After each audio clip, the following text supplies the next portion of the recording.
आज के डेट की डिमांड अगर देखी जाए तो आज भारत के साथ हम दुनिया को भी थोड़ा सा मिला मिला के या दुनिया की डिमांड को थोड़ा सा समझ के अगर काम करना है तो जो बलराम भाई ने एक मेरे सामने बात रखी है कि एक्सपोर्ट करना है। एक्सपोर्ट के लिए जो मैंने समझा हुई चीज़ है, सर के साथ अभी थोड़ी बार चर्चा हुई हमारी। तो एक्सपोर्ट क्या है? जो चीज़ एक देश से दूसरे देश में होती है उसको हम निर्यात बोलते हैं, उसको एक्सपोर्ट बोलते हैं। वो चीज़ वहाँ पकती हो या ना पकती हो, समय पे पकती हो या समय पे ना पकती हो, तो उसकी एक डिमांड क्रिएट होती है और वो चीज़ एक देश से दूसरे देश में जाती है, उसको इंपोर्ट या एक्सपोर्ट बोला जाता है। बाकी कोई बड़ी चीज़ है नहीं। इंपोर्ट एक्सपोर्ट में चक्कर में क्या होता है, दो देश जुड़ जाते हैं, इसीलिए हम उसको थोड़ा बड़ा चढ़ा के देखते हैं। अलावा कोई बड़ी चीज़ एक्सपोर्ट है नहीं। क्यों नहीं बोलते हम? क्योंकि हमने उतना देखा है, उतना समझा है और उतना हम उसमें काम कर रहे हैं, इसलिए हम बोलते हैं कि वो कोई बड़ी चीज़ नहीं है। लेकिन ऐसे देखा जाए तो एक्सपोर्ट जैसा क्रिटिकल काम भी कुछ नहीं है। क्यों नहीं है? क्योंकि उसमें दो देश जुड़ जाते हैं, दो देश की टीमें जुड़ जाती है, दो देश के ऑफिसर जुड़ जाते हैं, दो देश की कायदा सुव्यवस्था जुड़ जाती है। इसकी वजह से एक कायदा सुव्यवस्था, एक रूल से हम फॉलो नहीं कर सकते। दोनों देशों के रूल को संभाल के आगे बढ़ना पड़ता है। वो देश बोलते हैं कि भाई मेरे को 20 टन का कंटेनर है, तो 20 टन के कंटेनर में भी अंदर 20 टन की एक थैली चाहिए, तो आपको वो डालनी है। वो आपके इंडिया में नहीं चाहिए, उससे कुछ लेना देना नहीं है। अगर यूरोप चाहता है कि मेरे को मैंगो चाहिए, तो मैंगो मुझे 52 अंश सेंटीग्रेड टेम्परेचर के पानी, उबले हुए पानी में से डुबकी लगा के 2 घंटे डुबकी लगाया हुआ ही मैंगो चाहिए, तो आपको वो देना है। वो आपके देश में चले या ना चले, उनकी जो डिमांड है वो आपको लेनी है। जब हम पहुंचे एक्सपोर्ट के लिए, 2011-12 की चीज़ है, तो हम ऐसे इंडियन बनाना को प्रेजेंट कर रहे थे। कुछ बॉक्स हम लेके गए थे और सुपरमार्केट में हमें उन्होंने, जो बायर थे उन्होंने हमें लेके गए। तो हम मार्केट में गए तो हमने देखा कि वहाँ की जो बहुत सारे लेडीज़ लोग परचेस के लिए आती है बास्केट लेके, तो उनके सामने हमने इंडियन बनाना का बोर्ड रखा और हमने देखा कि भाई लोग नहीं ले रहे। तो हमने उनको पूछा तो फिर हमें समझ में आया कि बदलाव की क्या ज़रूरत है। क्योंकि आपको समझने वाली एक बात है जो बार बार मैं बहुत समय में बात करता हूँ कि हर चीज़ आदमी हो या प्राणी हो, सबसे पहले वो आँख से खाता है और फिर वो मुंह से खाता है। तो आँख के खाने के अगर परीक्षा में आप पास हो गए तो जाके आप मुंह के खाने के चक्कर से आराम से पास हो जाओगे। क्योंकि मैंने जहाँ भी काम किया है, मैंने जितनी दुनिया समझी है, अगर फिलीपींस हो या इक्वाडोर हो, ये दुनिया के सबसे बड़े देश है कि जो केला पकाने में नंबर 1 और 2 में चलते हैं। पिछले 40-45 साल से ये लोग चलते हैं। लेकिन इनके केले आप खाओगे तो आपको समझ में नहीं आएगा कि आपने केला खाया कि ब्रेड खाया, क्योंकि उसमें ना कोई टेस्ट है ना उसमें कोई फ्लेवर है। किसी तरह का अगर आपकी आँख पे पट्टी बांध दी जाए और आपके सामने केला खोला जाए तो उसका कोई फ्लेवर आपको समझ में नहीं आएगा। ये रियलिटी है। ये रियलिटी के बावजूद भी फिलीपींस और इक्वाडोर का केला $12 में बिक जाता है। उसी समय में इंडियन बनाना 4 से 5 डॉलर में भी बिकता नहीं है। बल्कि इंडियन बनाना दिखने में गलत होने की वजह से वो लोग आँख की चक्कर में, आँख की परीक्षा में पास ही नहीं होता है। जैसे अगर हम मार्केट में चले जाते हैं, थैली देखते हैं या जो थैला होता है जहाँ पे बिकते हैं माल, फ्रूट्स, वहाँ पे हम देखते हैं, तो वहाँ पे अगर दाग धब्बे वाला कोई चीज़ फ्रूट है तो उसको निकाल के बगल कर देते हैं और बिना दाग धब्बे का घुमा के देखते हैं। ये सही रियलिटी है। और इसको अगर समझा जाए तो ये दाग धब्बे वाली चीज़ अगर रुक जाए तो इंडियन बनाने की डिमांड बढ़ जाएगी। ये प्रैक्टिकल चीज़ है। इसीलिए फिर वापिस इंडिया के फ्रूट केयर प्रोग्राम को हमने रन किया और फ्रूट केयर प्रोग्राम को रन करने के बाद जो एग्जिस्टिंग कंपनियां मार्केट में काम कर रही थी उनमें भी कुछ बदलाव किए और जो नहीं चाहिए थी उस चीज़ों को निकाला और जो चाहिए थे चीज़ों को डाल दिया और एक प्रोग्राम बना। और उस प्रोग्राम के तहत आज इंडिया का बनाना जो है पूरे पिछले 3 साल में, अगर पिछले 3 साल को रिकॉल किया जाए तो जो बनाना इंडियन पोर्ट से हर हफ्ते ऑफ सीज़न की बात कर रहा हूँ, ऑफ सीज़न में 20 से 25 कंटेनर के अलावा जाता नहीं था। आज के डेट में वो 500 से 600 कंटेनर जा रहा है। ये प्रैक्टिकल चीज़ हो गई है। और सीज़न में वो अगर देखा जाए तो 1200 से 1700 कंटेनर जो जा रहे थे वो आज के डेट में सीज़न में तमिलनाडु हो या इंडिया हो या बम्बई हो या गुजरात का छोटा पोर्ट हो, रायगढ़ का नीचे वाला पोर्ट हो, ये सारे पोर्ट से मिलके आज इंडियन बनाना हफ्ते की अगर सारी शिपिंग इकट्ठा की जाए तो 6 से 7 हजार कंटेनर अभी हफ्ते के सीजन में जा रहे हैं। ये स्पीड क्यों बना? ये स्पीड किसके लिए बना? क्योंकि अपने जैसे ये जो बैठे हुए सबसे ज्यादा लोग हैं, इसमें से जो यंग लोग हैं ये अभी सबसे ज्यादा उभर के आ गए। वो अभी चुप नहीं बैठते, वो जाके यहाँ ढूंढेंगे, वहाँ ढूंढेंगे, वहाँ ढूंढेंगे, हर एक चीज को ढूंढने में माहिर हो गए, एजुकेटेड हो गए। और इसकी वजह से अभी एक्सपोर्टर भी बढ़ गए। जो कुछ पिछले कुछ साल पहले तक अगर देखा जाए पूरे मुंबई में हम रिकॉर्ड देखते थे एपेडा का, पूरे इंडिया का कितना है तो 200-250 एक्सपोर्टर रहने बहुत हो गया सब्जी और वेजिटेबल में। आज के डेट में वो 6-7 हजार तो कॉमन हो गया है। तो ये जो बड़ी हुई चीज है वो जाके इंडियन बनाना को पूरे वर्ल्ड में रिप्रेजेंट कर रही है और उसकी वजह से एक्सपोर्ट अभी बढ़ रहा है। अब ये सारी चीजें बेसिक लेवल पे सही है, अपनी अपनी जगह पे सही है, लेकिन मैं फिर बेस चीज को पकड़ने की प्रयास करूंगा कि आज यहाँ जिस आशा से सब लोग आए हैं कि कुछ हमें मिल जाए, जिसके लिए इतने सुबह सुबह उठ के फिर गाड़ी में बैठ के परमिशन लेके इधर तक पहुंचे हैं, तो कुछ मिले जिसके कि आज का दिन सफल हो या आज का दिन काम में लग जाए। ठीक है, बनाना एनम क्रॉप है, आप समझ रहे हो। एक एनम यानी वार्षिक क्रॉप है, 1 साल का पाक है। ठीक है, बनाना को 1 साल का क्रॉप माना जाता है। इस 1 साल के क्रॉप में 5 अवस्था से बनाना अपना जीवन आगे बढ़ाता है। 5 अवस्था में से पहली जो अवस्था है उसकी जो पहली अवस्था होती है वो है जर्मिनेशन अवस्था। जर्मिनेशन यानी अगर कोई पेशी से बनता है, जिस प्रांगण में आप बैठे हो वहाँ पे एक पेशी से पौधे बनते हैं, यानी टिश्यू से बनते हैं, एक पेशी से बनते हैं।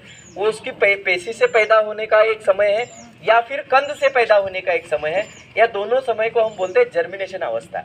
एक जर्मिनेशन अवस्था होती है, जिस जर्मिनेशन अवस्था के बाद की जो मेन अवस्था आती है, जो किसानों को आपके हाथ में पौधा आने के बाद, पकड़ने के बाद क्या अवस्था शुरू हो जाती है, वो जो होती है उसको बोलते हैं जेनेटिकल इम्प्रेशन मूवमेंट। क्या बोला जाता है? Genetical impression movement. Genetical impression movement यानी क्या?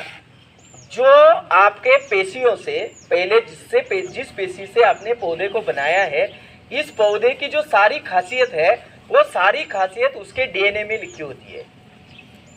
इसमें लिखी होती है, डीएनए में लिखी होती है, डाइऑक्सी राइबो न्यूक्लिक एसिड, जिसको बोलते हैं डीएनए। ये लिखी होती है। ये डीएनए कहाँ होता है? एक जो अपने अंदर शरीर के अंदर जो जितनी भी पेशियां है, इस पेशियों के अंदर एक केंद्रिका होती है और एक सेंटर में, पेशी के सेंटर में एक न्यूक्लिक एसिड होता है, और ये न्यूक्लिक एसिड के अंदर डीएनए होता है। और ये डीएनए में आपका शरीर का ढांचा क्या है, आपकी कैपेसिटी क्या है, आपकी स्ट्रक्चरल मूवमेंट क्या है, आपकी ब्रेन कैसी चलेगी, आपको कौन से अवस्था से गुजरना है, कैसी अवस्था रहेगी, ये सारी चीज़ें इस डीएनए के अंदर क्या होती है? नोटेड होती है या मौजूद होती है। और ये अवस्था अगर ये जब पौधा पैदा होता है, पैदा होने के तुरंत बाद जब हम लगाते हैं, लगाने के 20 दिन के दौरान तक ये अवस्था चलती है। जब हमने पौधा लगाया और पहले 20 दिन अगर हमने लेजीनेस दिखाया, लेजीनेस यानी उसको इग्नोर किया, तो हम गए। क्यों गए?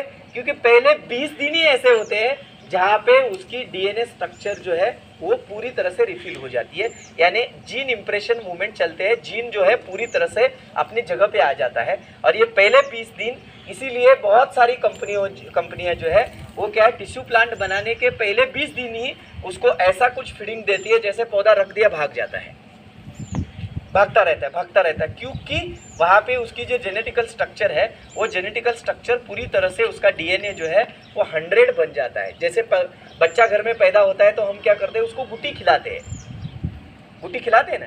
पहला पैदा होते ही उसको 2-2 थेम 3-3 थेम गुटी देते हैं। ये गुटी क्या होते हैं?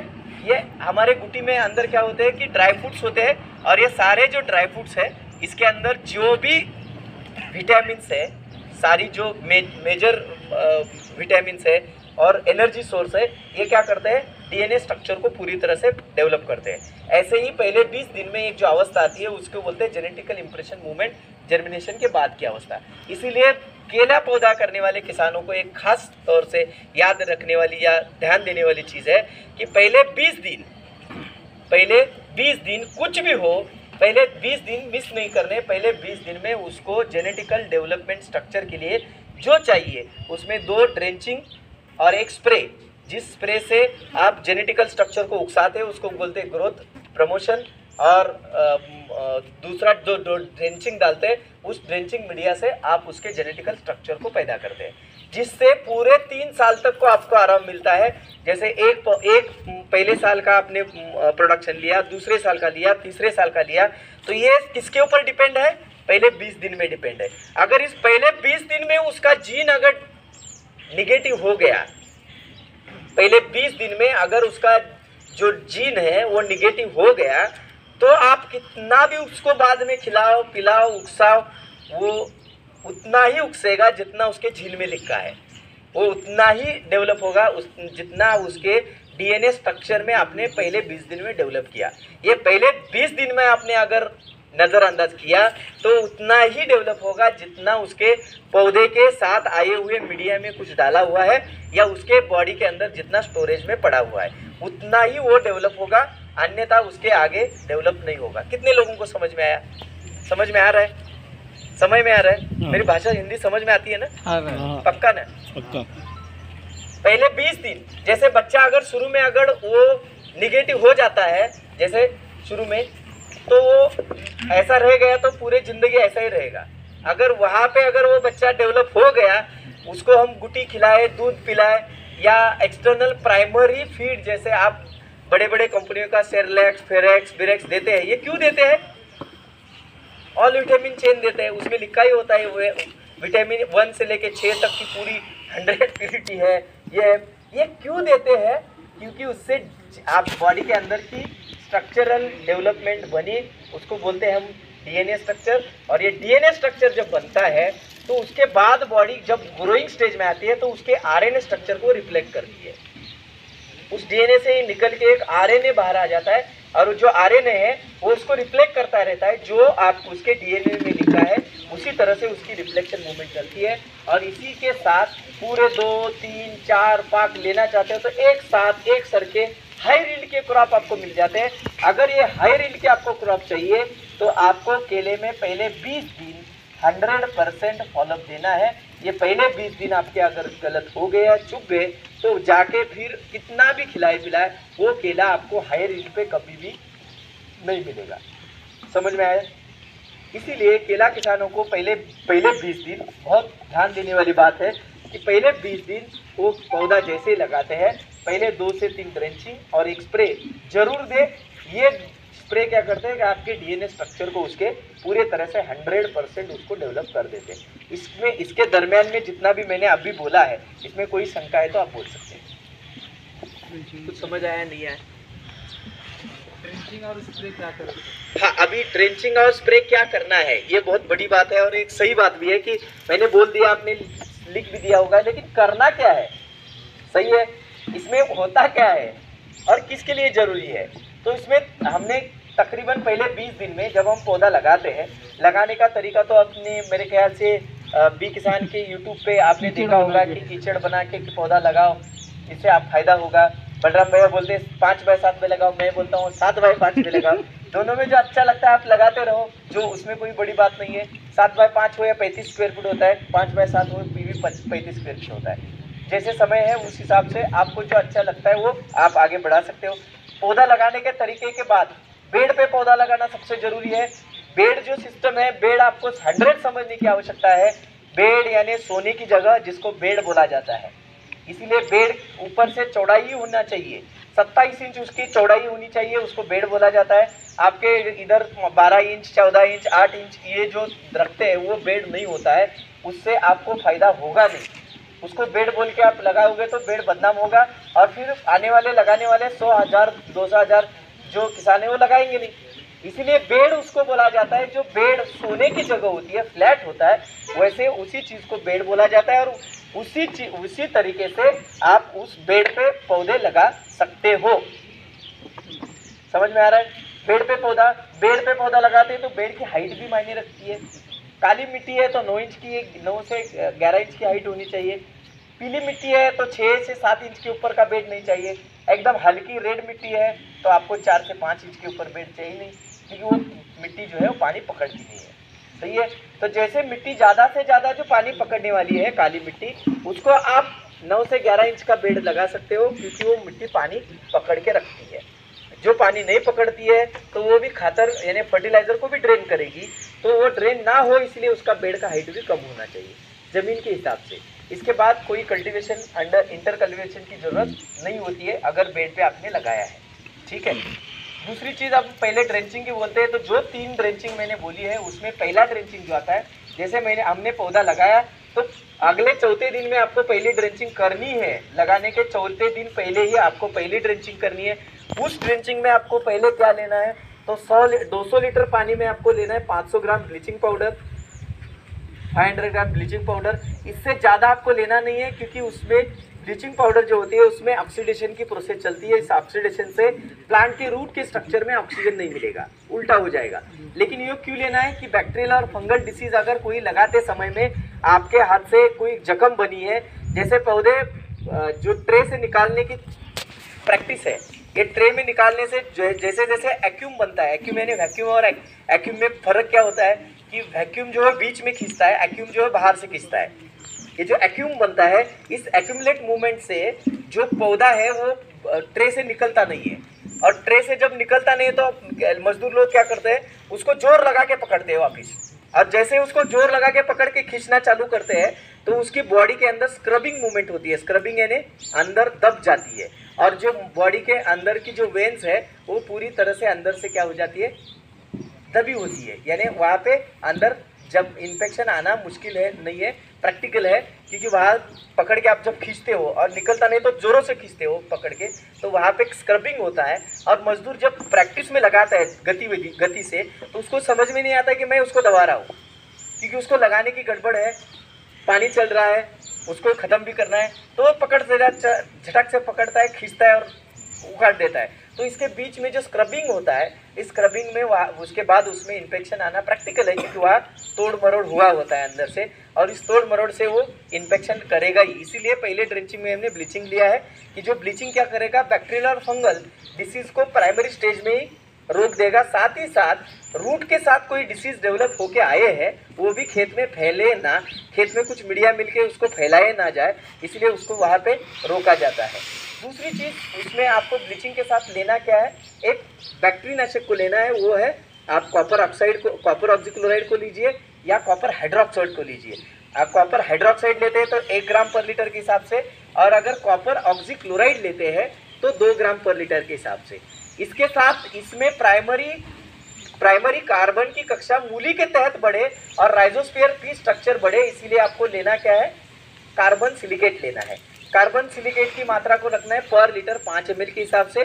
जैसे सिलिका जो मिलती है, लिक्विफाइड सिलिका, अगर उसको प्लांट को प्राइमरी स्टेज पे मिलती है तो सबसे बड़ी फायदेमंद चीज़ ऐसी होती है कि रूट के ऊपर जो राइजोस्फीयर की स्ट्रक्चर को डेवलप करने वाला जो एक एंजाइम का लेयर होता है, वो एंजाइम का लेयर थिक हो जाता है, और कोई भी रूट बाद में ज़मीन में जाके डिसकंटिन्यू नहीं होता है, वो कंटिन्यू चलता रहता है और राइजोस्फीयर की गतिविधियों को बढ़ाता है। तो कार्बन सिलिकेट को आपको लेना है 5 ml पर लीटर के हिसाब से।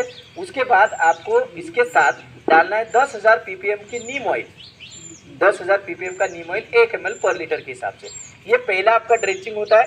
इस ड्रेंचिंग से आपको फायदा क्या होगा कि प्राइमरी पहला हमने ड्रेंचिंग लगाया तो इस ड्रेंचिंग से कोई रूट के तहत पेस्ट नहीं आएगा, कि जो नीम ऑयल है उसको रिपेलेंट करता रहेगा, इसको नज़दीक नहीं आने देगा, और पहले कुछ 5 से 6 दिन उसको सर्वाइवनेस के लिए मिलेंगे। साथ ही फंजीसाइड हमने डाल दिया है, साथ में कार्बन सिलिकेट डाल दिया है, जिससे पौधे में बदलाव कुछ नहीं होगा, ग्रोथ नहीं आएगी, लेकिन जो भी जख्म बनी है, जो इंजरीज है, वो क्लोन हो जाएगी, यानी क्लीन हो जाएगी, साथ ही साथ क्योर हो जाएगी। और साथ ही साथ जो हमने कार्बन सिलिकेट डाला उससे एक एनवायरनमेंट रूट के बगल में बन जाएगा, जिससे कि नई मूलियाँ आने की तैयारी होगी। फिर हम जब 5 दिन छोड़ के दूसरा ड्रेंचिंग की तैयारी करते हैं, उस ड्रेंचिंग में हम डालते हैं 200 लीटर पानी में फ्रेश काउडंग यानी क्या बोलते हैं, गाय का गोबर फ्रेश लेना है, पुराना नहीं लेना है। वो 60 kg लेना है 200 लीटर पानी में। वो 60 kg लेके उसमें आपको डालना है 13-40-13 यानी 13-40-13-13। इस ग्रेड को आपको डालना है 2 kg 200 लीटर पानी में। साथ ही आप लोगों को मैग्नीशियम सल्फेट 500 ग्राम डालना है दूसरे ड्रेंचिंग में। इसका शेड्यूल भी बना गया है ना भैया, बना है? हाँ, वो भी उसके साथ अटैच किया तो चलेगा ना।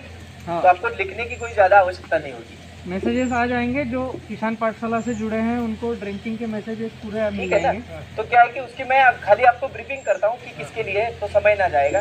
ठीक है, तो हमने दूसरे में उसमें दूसरे ड्रेंचिंग का फायदा क्या करना है। दूसरे ड्रेंचिंग में हमें दूसरे रूट जो होते हैं, बनाना के 2 रूट होते हैं।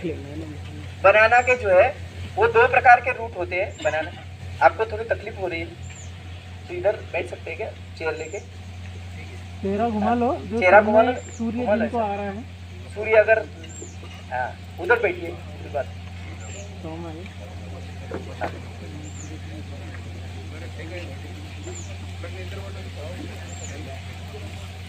उनके चेहरे पे आ रहा था डायरेक्ट। सोशल डिस्टेंसिंग रखो, नहीं तो कोई पकड़ लेगा। 500 रुपये जुर्माना। ठीक है ना अभी? जी ठीक है, अभी भैया आगे। थोड़ा सा हम एडजस्ट करेंगे, आप कंटिन्यू रहिए। ठीक है ठीक है, नहीं मुंह पे ज़्यादा आएगा तो उनकी जो डिस्ट्रैक्ट हो जाते हैं बीच में। ठीक है, तो दूसरी जो ड्रेंचिंग है उसका उद्देश्य क्या है। दूसरे ड्रेंचिंग का उद्देश्य है कि 2 प्रकार के मूलियाँ होती है बनाना में। एक होते हैं रनर रूट्स, दूसरे होते हैं फीडर रूट्स।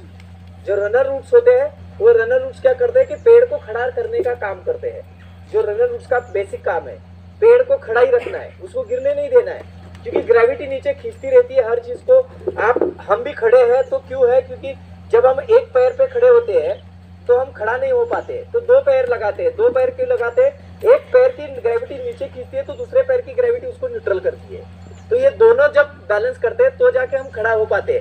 एक पैर पे खड़ा होते हैं तो पूरी ग्रेविटी एक तरफ इधर यानी सर्कल में खींचती रहती है नीचे की तरफ, तो हम बैलेंस कर नहीं पाते। बात सही है कि गलत है? ऐसे ही पेड़ पौधे या कोई भी चीज ऊपर जो जा रही है उसको ग्रेविटी नीचे खींच रही है, तो नीचे गिर ना जाए, इसीलिए सर्कल में पूरी तरह से पेड़ के सर्कल में जो लंबे लंबे रूट्स जो डेवलप होते हैं, इसको बोला जाता है रनर रूट्स। इसको क्या बोलते हैं? Runner roots. इसकी लंबाई क्या होती है? तो 11-11 फीट तक वो दूर जाता है। बनाना में कितना फुट जाता है? 11-11 फीट तक वो दूर जाता है। और ये 11 फीट तक जो दूर जाता है, ये इसको बोला जाता है रनर रूट्स। और ये रनर रूट्स क्या करते हैं कि पहले ही कुछ दिन में यानी 47 डेज तक, यानी 47 डेज तक ही, समझ में आ रहा है ना? पक्का समझ में आ रहा है?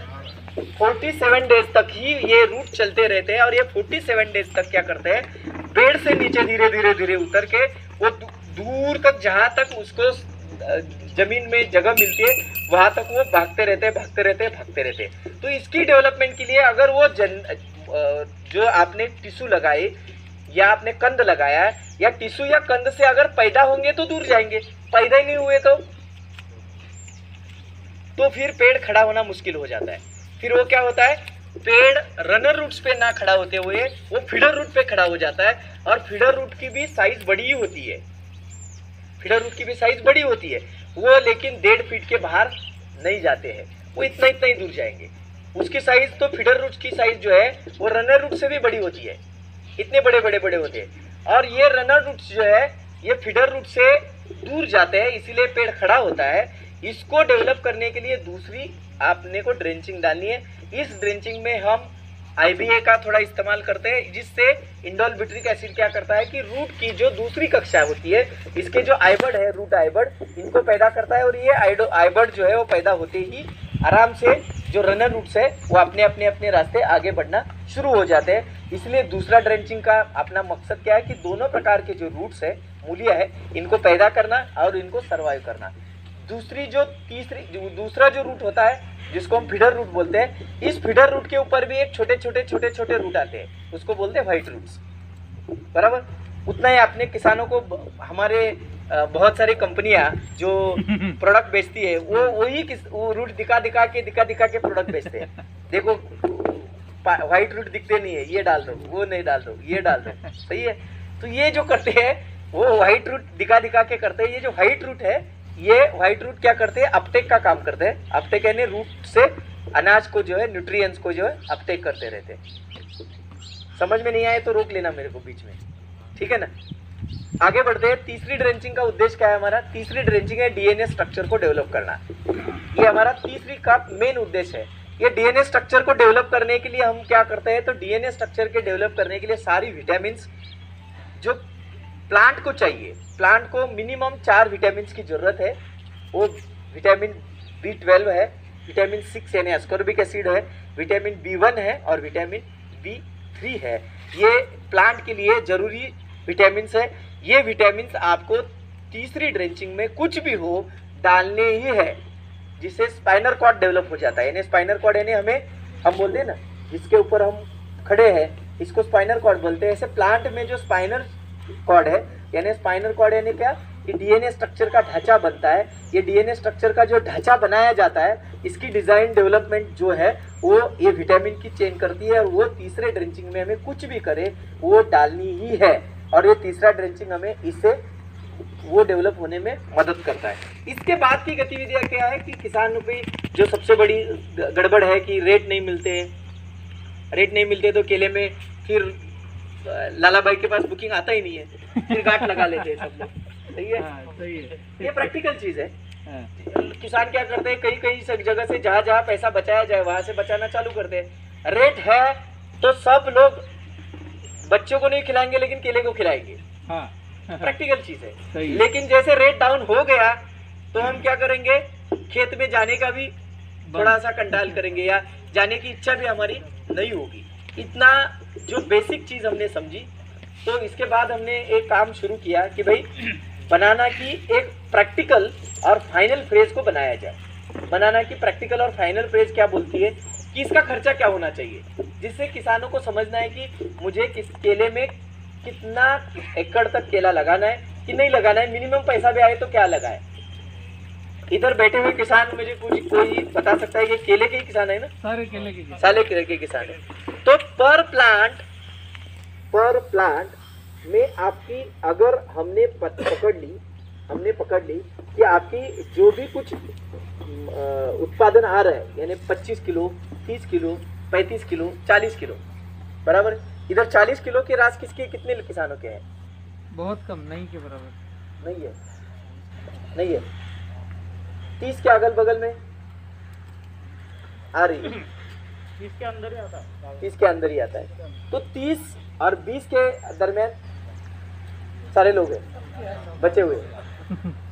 तो आपने कभी 20 किलो वाले किसानों ने कभी इकोनॉमिक्स निकाले हैं कि भाई मुझे 20 केजी केले की लुंगर लाने के लिए कितना खर्चा आता है?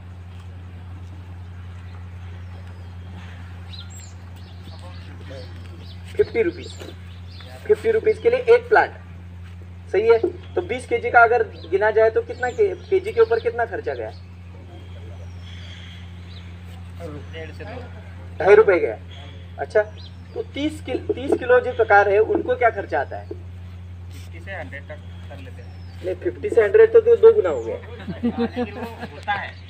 कितना होता है? मैं आपको हमारे एरिया के अगर बातें सभी समझाऊँ तो 2-3 घंटे लग जाएंगे। हमारा 70 रुपए तक तो होता ही 70 होता ही है। 70 होता ही है। यानी फिर भी 30 को 70 पे डिवाइड किया जाए तो भी वो ₹2.5 है, बराबर है? ये बात सही है। यानी अगर 20 किलो केला पकाया जाए तो ₹50 का खर्चा हो रहा है। 30 केला पकाने वाले लोगों को 70 से 80 रुपए का खर्चा हो रहा है। 35 से 40 किलो की रास पकाने वाले जो भी किसान हैं उनको 100 से 120 रुपए का खर्चा आ रहा है। ये पूरे इंडिया की प्रैक्टिकल चीज़ है, सही है। इसको कोई समझना ऐसा नहीं है, ये प्रैक्टिकल है, ये वास्तवता है, ठीक है। तो अगर हमने 40 किलो की रास को 120 पे डाल दिया तो ₹3 का खर्चा आया, बराबर है। अगर हमने 30 की रास को 70,000 पे डाल दिया तो ₹2.5 का खर्चा आया। 20 की रास को 50 पे डाल दिया तो फिर भी ₹2.5 का खर्चा आ गया। तो केला अगर पकाया जाए, जो पका रहे हैं इनको पूरे पहले दिन से आखिरी दिन तक का खर्चा गिनाया जाए। जो लोगों ने बोला कि 50,000 रुपए का खर्चा आ रहा है, 50,000 रुपए का, वो खर्चा होता है 70 से 75,000। और जो लोगों ने बोला कि 70,000 आ रहा है वो होता है 90 से 100 रुपए। ये प्रैक्टिकल चीज है, क्योंकि वो प्री कल्टीवेशन की कॉस्ट नहीं गिनते, बीच में जो मजदूर लगते हैं वो भूल जाते हैं या लगाते नहीं है। उन गिनाते क्या है फर्टिलाइजर हाँ और ट्रैक्टर विक्टर जो कुछ लगाया बाद में निकालने के लिए, ये बेसिक चीजें गिनते हैं जो बड़े लेवल पे खर्चे होती है। लेकिन हम केले में एक्सपोर्ट में हमने जब शुरू किया, 11 साल पहले की बात है, तो हमने फार्मिंग से शुरू किया था, तो हमने पेयर प्लांट की खर्ची निकाली थी, तो उस वक्त में 7 रुपए 10 पैसे की खर्ची थी। पर केजी के ऊपर कितना जा रहा था, एक्सपोर्ट अगर केला करना है तो 7 रुपए 10 पैसे की कॉस्ट चल रही थी। ये 11 साल की पहले की बात है, उसमें 7 रुपए 10 पैसे का केला। और ये इंडियन गवर्नमेंट ने एक्सेप्ट किया था कि केला अगर एक्सपोर्ट की सारी चीज़ों को सही ढंग पे करना है तो 7 रुपए की ऊपर की खर्ची है, 7 रुपए 10 पैसा 20 पैसे की खर्ची है, तो इसके ऊपर हमें सब्सिडी कितनी देनी चाहिए एक्सपोर्ट में। तो उन्होंने उस वक्त डिसाइड किया कि एक कंटेनर अगर एक्सपोर्ट होता है तो 15,000 रुपये की हम सब्सिडी दे देंगे उस वक्त। तो उस वक्त ऐसे ही आज भी चल रहा है, तो उसमें कोई बढ़ोतरी नहीं घटोतरी नहीं, कुछ नहीं, करेक्ट है। लेकिन आज अगर एक्सपोर्ट करते हैं हम पूरी तरह से 100 सारी चीजें करते हैं, तो आज के डेट में सारे फर्टिलाइजर का रेट बढ़ गया है। 11 साल पहले तो 160 रुपये 70 रुपये में भी तो यूरिया आ रहा था, DAP तो 410 रुपये में आ रहा था, आज तो 1200 के भाव है। ये सारे खर्चे 3 गुना बढ़ने के बावजूद भी आज अगर कैलकुलेशन लगाया जाए तो एक्सपोर्ट करने के लिए केला को फ्रूट केयर के साथ भी जोड़ा जाए तो भी आज 6 रुपये 10 पैसे से ऊपर खर्चा नहीं होता है। तो खर्चा बढ़ा कि कम हुआ? ये क्यों हुआ?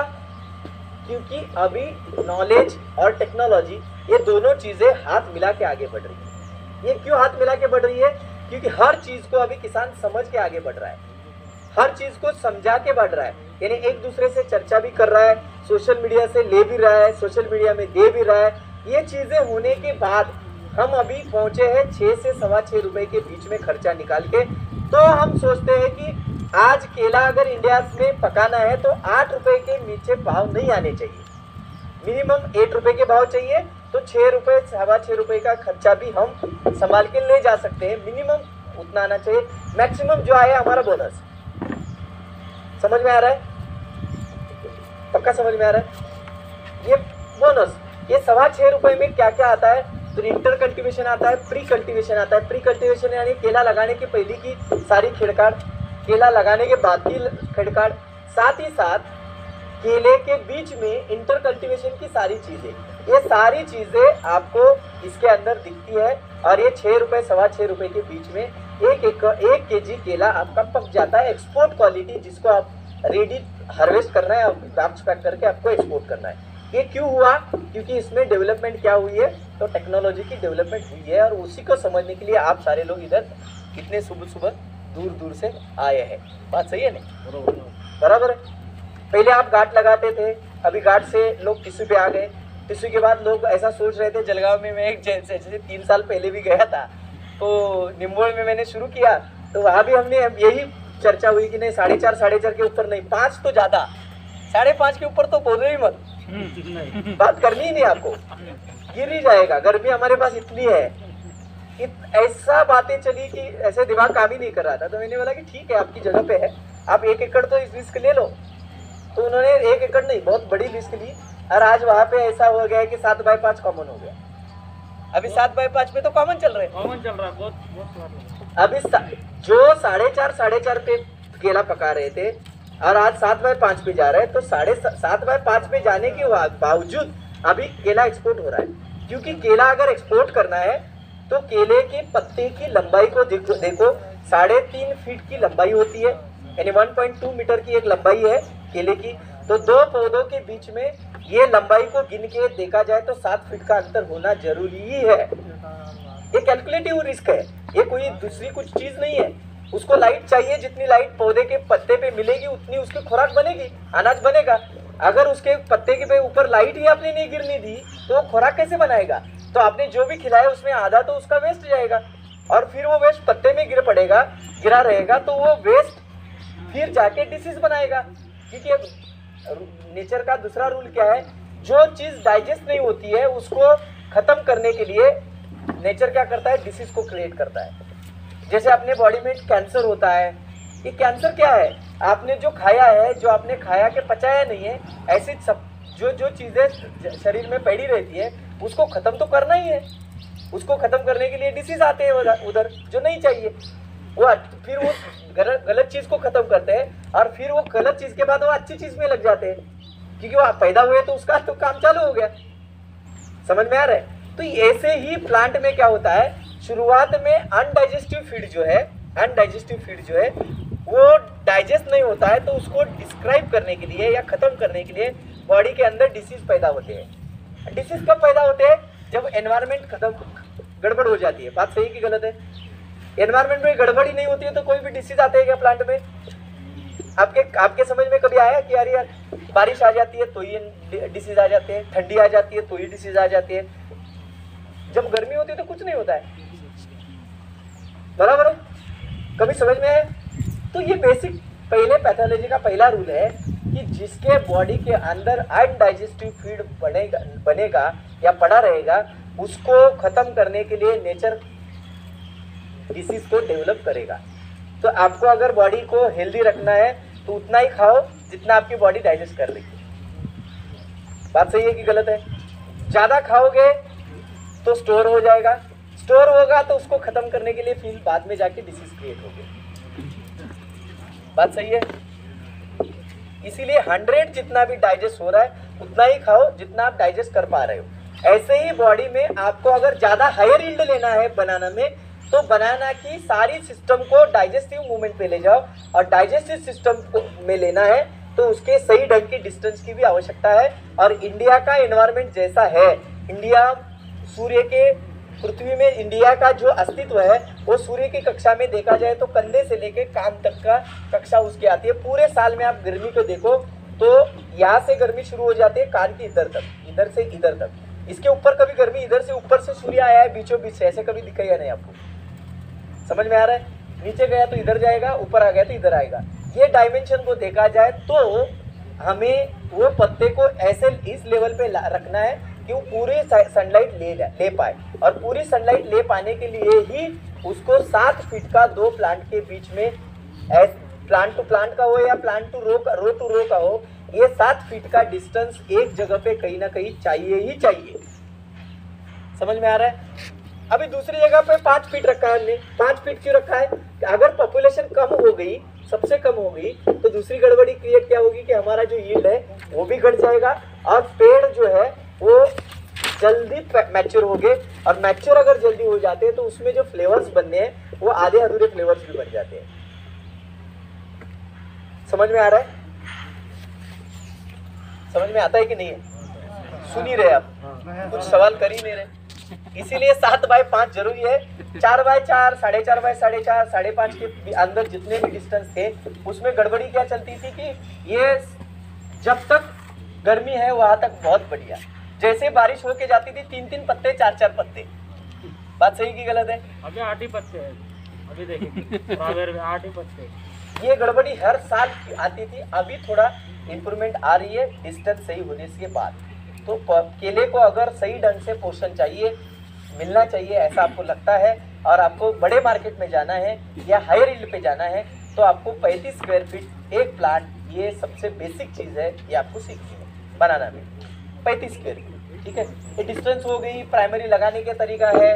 उसके बाद की आगे हम बात बनाते हैं, तो मैं ऐसा सोचता हूँ कि न्यूट्रिशन मैनेजमेंट में हम आगे थोड़ा सा बात करेंगे, फिर आपके सवाल लेंगे।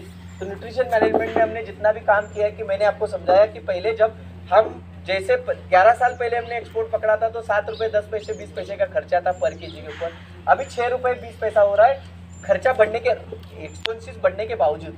ये क्यों हुआ? रेट बढ़ने के बाद भी इसमें टेक्नोलॉजी का इन्वॉल्वमेंट हुआ, और फिर इस टेक्नोलॉजी से इनोवेशन कुछ निकल के आए, इन्वेंशन कुछ निकल के आए, और इनोवेशन और इन्वेंशन के जैसे चेन इसमें यानी अंदर आ गई तो बहुत सारी चीज़ें हल्की हो गई, सिंपल हो गई। तो बनाना में आज अगर देखा जाए तो आज जैसे लाला भाई ने बोला कि आज के डेट में बनाना में पूरे इंडिया में बारिश इस साल ज़्यादा हुई, ज़्यादा हो रहा है? नहीं ज़्यादा नहीं हो रहा है ना? इस साल बारिश ज़्यादा हुई। ज़्यादा बारिश होने की वजह से मैंने शुरू में बात की कि ये एनम क्रॉप है। एनम क्रॉप होने की वजह से इसमें जो भी अवस्था आती है वो स्टोरेज के ऊपर डिपेंड रहती है। इसके ऊपर स्टोरेज के ऊपर डिपेंड रहती है। अगर बॉडी में स्टोरेज नहीं बना तो उसके हर एक अगले अगले अगले अवस्था जो है वो स्टक स्टक स्टक स्टक होके जाती है।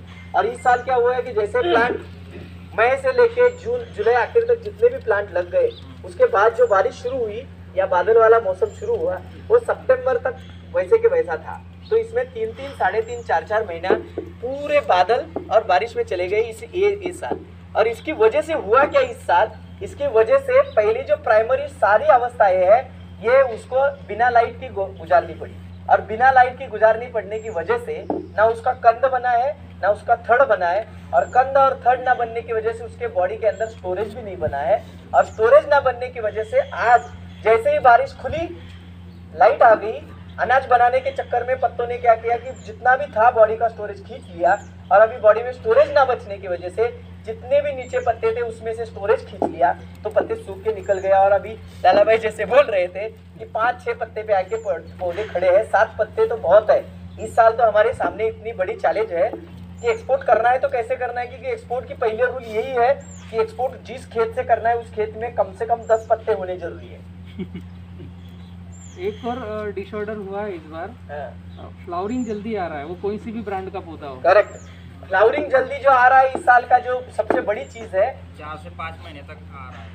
करेक्ट। ऐसे सवाल करो तो हम आपकी समस्या को ही हल करेंगे।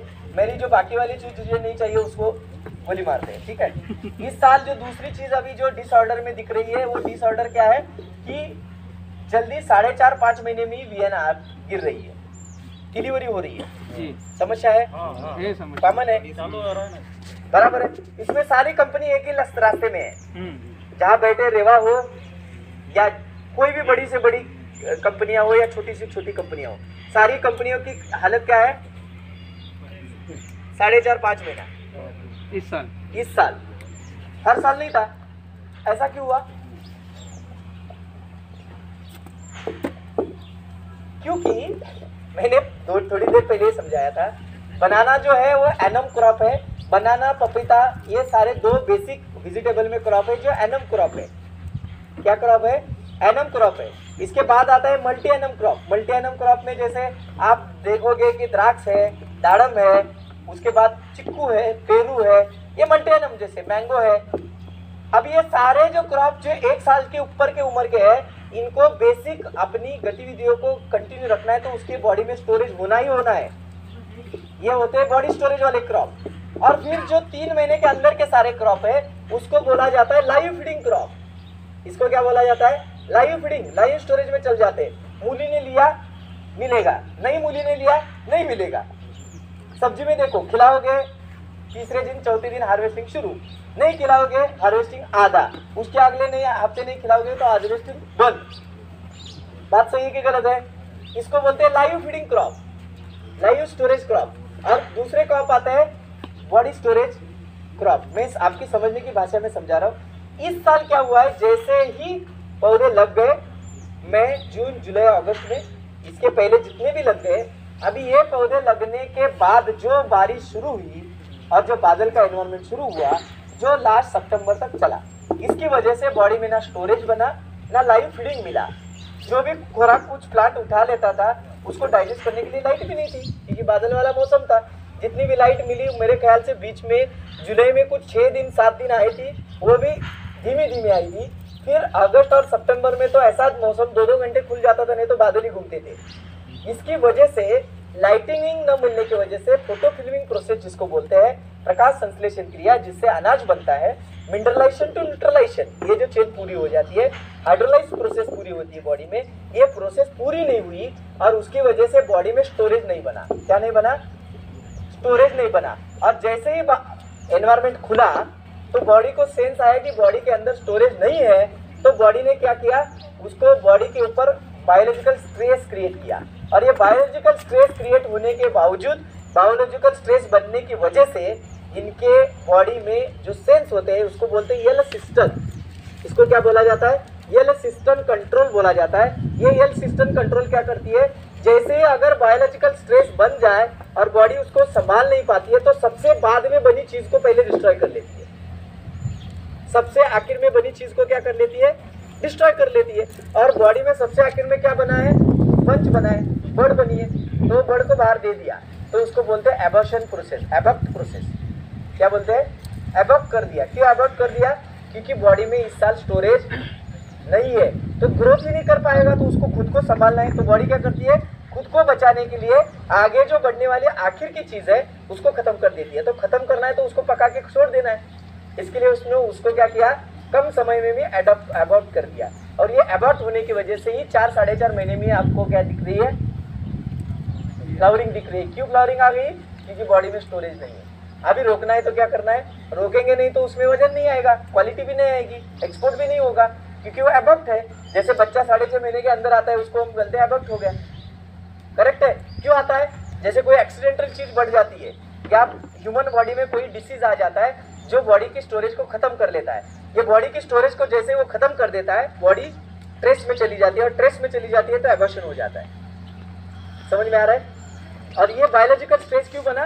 क्योंकि बादल और बारिश रहने की वजह से बॉडी ने स्टोरेज बनाया नहीं, और बादल स्टोरेज और बॉडी में स्टोरेज ना बनने की वजह से ये एबॉर्ट कंडीशन क्रिएट हो गई। और ये एबॉर्ट कंडीशन अभी क्या कर रही है, अनमैच्योर कंडीशन में या प्रेगनेंसी के बीच में से ही क्या कर रही है, उसको फ्लावरिंग डाल रही है। और ये फ्लावरिंग डालने की वजह से अभी आपको सेंस उल्टे करने हैं। क्या करने हैं, जिसके पास शुरू हुआ है उनको 5-5 kg फॉस्फोरिक एसिड और आधा लीटर CCC क्लोरोमैक्वाट क्लोराइड, आधा litre chlormequat chloride, 5 kg phosphoric acid, ये जैसे ही ड्रिप से छोड़ोगे बॉडी में सेंस चला जाएगा कि न्यूट्रिशन मैनेजमेंट हो रही है।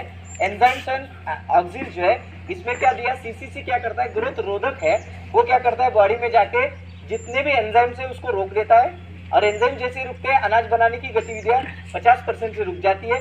और फिर जो आपने फॉस्फोरिक एसिड डाला, वो फॉस्फोरिक एसिड क्या करता है, जो बॉडी में जाके बाइनर्स कोन है उसके अंदर की जो स्टेबिलिटी है उसको बैलेंस कर देता है। जैसे वो बैलेंस हो जाएगा, बॉडी में सेंस चला जाएगा कि न्यूट्रिशन मिल रहा है, आगे की गतिविधियां हो सकती है, एबॉर्शन रोक दिया जाए। और फिर बॉडी क्या करती है, एबॉर्शन रोक देगी। जैसे एबॉर्शन रुक जाएगा, फिर आपको बफर डोज डालने हैं। जैसे आपको 1 kg फॉस्फोरिक एसिड, उसके साथ 10 kg 10-26-26 24-24-05 kg और DAP 5 kg, ऐसे बफर डोज 5 से 6 बार ड्रिप से 4-4 दिन में छोड़ने हैं। खर्चा बहुत कम आएगा, क्योंकि आप खातर जो जमीन में डाल रहे थे वही ड्रिप से छोड़ रहे हैं। ये खातर आपको लगातार एक से पीछे एक छोड़ने हैं, जिससे जो बॉडी के ऊपर स्ट्रेस बना है, बॉडी में स्टोरेज नहीं बना है, ये स्टोरेज रिकवर हो जाएगा और बॉडी फिर आगे की जो गतिविधियां ग्रोथ के उसके तरफ आगे बढ़ेगी। तो आज जो डालने वाली थी, एबॉर्शन करने वाली थी, वो रुक के अगले कम से कम महीना 1.25 महीने के लिए आगे प्रोलॉन्ग हो जाएगी। तो उस समय में आपकी बॉडी की साइज बढ़ेगी, ग्रोथ प्रॉपर पूरी हो जाएगी और फिर नॉर्मल कंडीशन से उसकी डिलीवरी हो जाएगी। क्लियर हो रहा है? उसमें ये भैया प्रति एकड़ का, प्रति 1000, सॉरी एकड़ में कुछ नहीं होता है केले में, जो कुछ ड्रिप से लिखा जाता है वो 1000 पे लिखा जाता है। डाल सकते हैं। अभी आपके दिमाग में ऐसा कुछ बहुत सारे जो इससे पहले लिखा है कि ये आपने पढ़ा होगा कि 5 महीने के बाद केले में डिलीवरी के बाद फास्फोरस नहीं चाहिए जी, ऐसे आपने आज तक पढ़ा है। लेकिन हाँ, आपको मैं समझा दूं कि नाइट्रोजन, फॉस्फोरस और पोटेशियम, ये 3 चीजें तत्व ऐसे हैं, ये 3 चीजें पैदा से खत्म होने तक हर दिन चाहिए, हर वक्त चाहिए। इसकी मात्रा बदलनी है। जैसे आदमी जब पैदा होता है तो दूध पीता है, दूध के दांत गिर जाते हैं तो दूध पीना बंद कर देता है। बात सही है कि गलत है? हम पहले दांत गिर गए, दूसरे आ जाते हैं तो हम क्या करते हैं, पहले दूध पीना बंद कर देते हैं, फिर साग सब्जी रोटी खाना शुरू कर देते हैं, करेक्ट है? फिर आदमी जितना पहले दूध पी रहा था बाद में जाके शराब पी देता है आखिरी मोमेंट में, बॉडी को बैलेंस करता है। चीज को समझने जैसी चीज क्या है कि अभी आपने दूध बंद कर दिया, उसमें भी प्रोटीन मिल रहे थे, बॉडी के साथ साथ प्रोटीन के साथ बॉडी की जो बेसिक चीजें न्यूट्रिशन चेन है वो मिल रही थी, छोटे मोटे विटामिन भी मिल रहे थे। अभी जब आपने साग सब्जी वेजिटेबल से लेके बाकी सारी चीजें खाई, उसमें क्या मिला? वही मिला ना, ऊर्जा मिली और विटामिन मिले। दूसरी चीजें है क्या? आपने तरीका क्या बदला? खाली माध्यम को चेंज किया। ऐसे ही पेड़ पौधों में या पशु पक्षी में आप ऐसा थोड़ी होता है कि भाई इस उम्र तक ये डालो, उसके बाद ये डालो, उसके बाद ये डालो। जो चीजें डालते हैं वो खाली आपके श्रम, परिश्रम और बॉडी की जरूरत के हिसाब से डालते हैं, लेकिन उससे मिलने वाली जो सारी बेसिक न्यूट्रिशन चेन है वो एक ही है। नाइट्रोजन फॉस्फेट पोटैश, उसको वही चाहिए। बात सही है।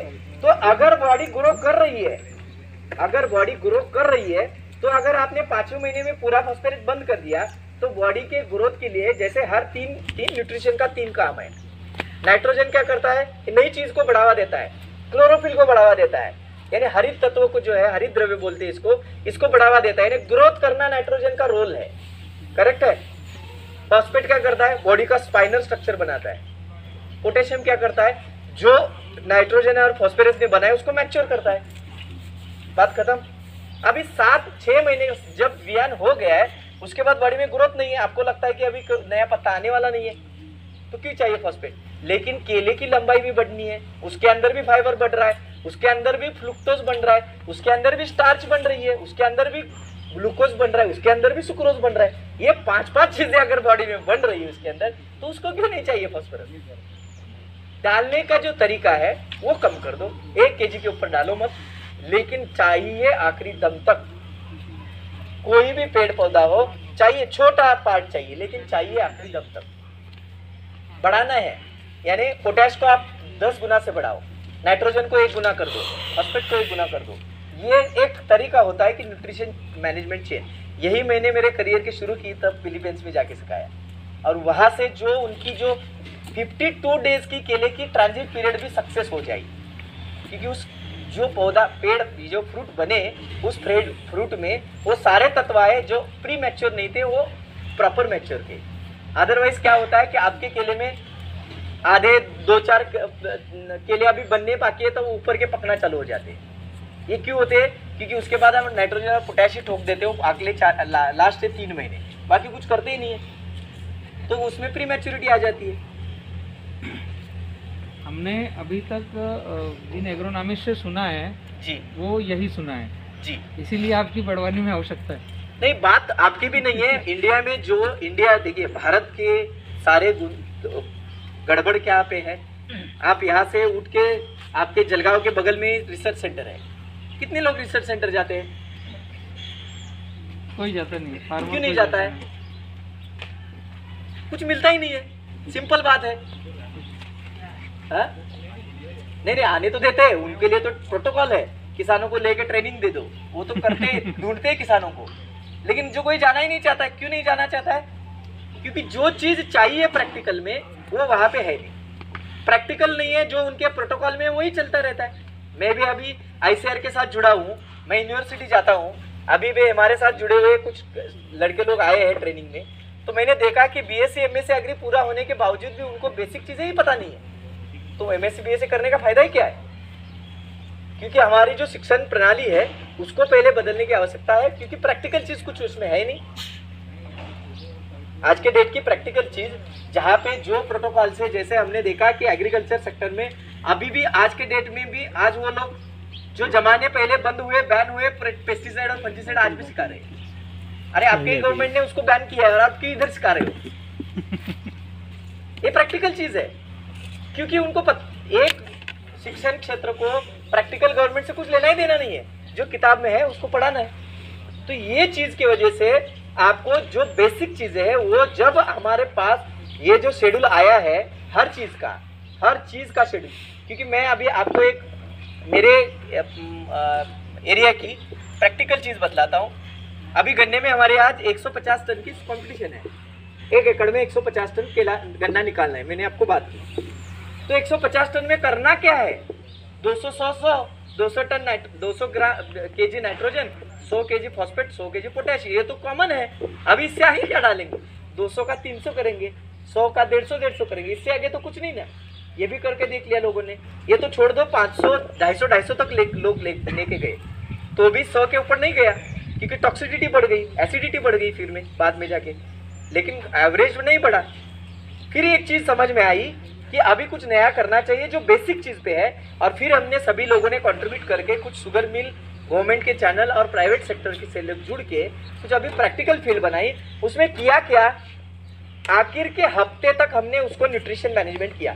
हर हफ्ते ड्रिप से खाना दे रहे, हर हफ्ते जो हम पूरे साल में दे रहे थे 200-100, उसको हमने 52 हफ्ते में डिवाइड कर दिया ग्रोथ के हिसाब से। प्राइमरी ग्रोथ को नाइट्रोजन ज़्यादा चाहिए, नाइट्रोजन ज़्यादा जाएगा, फॉस्फेट कम जाएगा, उससे भी ज़्यादा पोटेशियम जाएगा।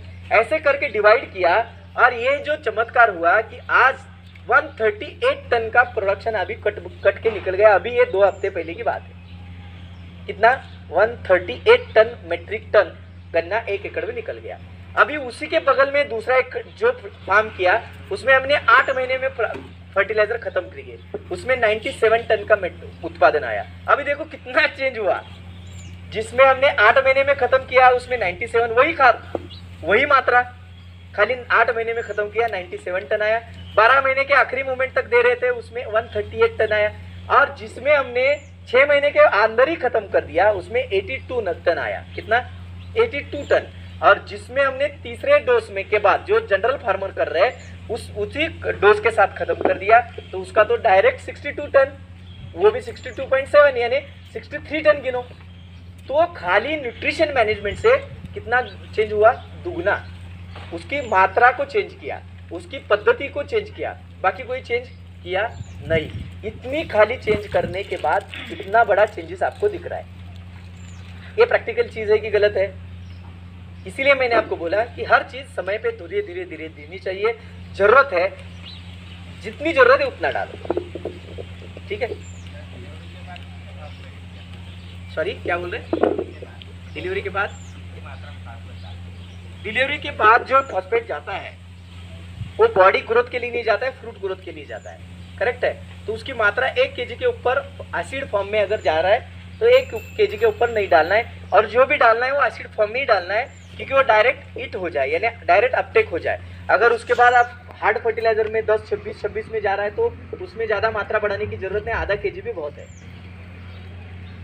समझ रहे हो? 1 kg के ऊपर नहीं चाहिए, पर डे नहीं, हफ्ते में एक बार। कुल मिला के आखिरी 3 महीने में 12 kg के ऊपर नहीं जाना है। कितना? 12 kg खत्म हो गया। और कोई सवाल? सर फ्लावरिंग के बाद वो गिर क्यों जाता है? फ्लावरिंग के बाद केला पूरा गिर क्यों जाता है? फ्लावरिंग के बाद केला गिरता क्यों है? बंच गिरना, बंच गिरता है। बंच गिरता है। हाँ, देखिए 1000 पौधों में 5-6 पौधे आप ऐसे देखते होंगे हर साल कि जो बीच में से ही ऊपर से जैसे ही बाहर आ जाता है वो सटक के निटक टूट के नीचे आ जाता है। इसमें क्या होता है कि जैसे जो अपना केले का अंदर बड़ बनती है, केले में 3 तत्व है। एक केला है कि जो आप सीजन में आप लगाते हो जनवरी से लेके मई महीने तक, इसमें पत्ते आते हैं 23। कितना पत्ता आता है? 23 पत्ता आता है। 23 पत्ते के बाद बड़ बाहर आ जाएगी, मैच्योर हो जाएगी, निकल जाएगा। जो हम जून के बाद लगाते हैं, हंगाम में बोलते हैं, मेन हंगाम, उसमें आते हैं 28 से लेके 32 पत्ता। कितना आता है? 28 से लेके 32 पत्ता। 32 कब और 28 कब? जब एनवायरनमेंट सही रहा, बारिश में रुक रुक के बारिश आती है तो 32 पत्ते आएंगे, और बारिश लगातार बड़ा मात्रा में आती है तो 28 पत्ता आएगा। कितना आएगा? 28 पत्ता। ये क्यों आता है? क्योंकि हंगाम में कंद की साइज बढ़ जाती है। जैसे कि कंद हम पौधा लगाते हैं, पहली डेवलपमेंट कंद की होती है, कंद बड़ा होता है, फिर पौधा बड़ा होता है। जितना कंद बड़ा होगा उतना पौधा बड़ा होगा। और जितने पत्तों की साइकिल है वो साइकिल एक के ऊपर एक चिपक के कंद बनता है, और यही पत्ते साइकिल के तरह से बाहर आते हैं, एक एक पत्ते की डिलीवरी करते हैं। समझ में आ रहा है आपको? करेक्ट? क्लियर हो रहा है कि जितने कंद के अंदर साइकिल है उतने ऊपर पत्ते मिलते हैं। करेक्ट है? तो जब हम ये साइकिल और पत्ते गिनते हैं, वो आखिरी पत्ता है एक बर्ड, इस आखिरी पत्ते के साथ जो बर्ड आती है, ये बर्ड के अंदर एक छोटा पत्ता होता है बर्ड के ऊपर। पता है आपको? केले के जो नुंगर है उसके ऊपर एक पत्ता भी होता है। करेक्ट है? इसको बोलते हैं, जैसे ह्यूमन बॉडी में देखा जाए तो उसको प्लाजेंटा बोलते हैं। क्या बोलते हैं? प्लाजेंटा। वैसे ही ये पेड़ का प्लाजेंटा है, बर्ड के ऊपर का एक प्लाजेंटा है। इसके अंदर कम से कम 9, 10, 12 लीटर तक का पानी रहता है। कितना रहता है? 9, 10, 12 लीटर का पानी रहता है पेड़ के साइज के हिसाब से।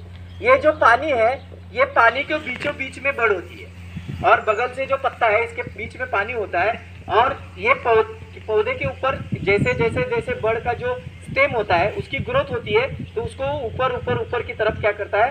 पुश करता रहता है। लेकिन बड़ बाहर से पानी होने की वजह से वो दोनों तरफ से पेड़ को जो है सर्कल में घिसता नहीं है, आराम से ऊपर आ जाता है, लेकिन कई कई प्लांट में रूट कटने की वजह से, रूट ना चलने की वजह से, रूट में कोई ना कोई इन्फेक्शन की वजह से या प्राइमरी स्टेज में कॉलर रॉट आने की वजह से उसके बॉडी के अंदर, बॉडी में पानी की मात्रा स्टेबल नहीं रहती है, और ये स्टेबल ना होने के बावजूद इसका जो प्लाजेंटा है वो लीक हो जाता है।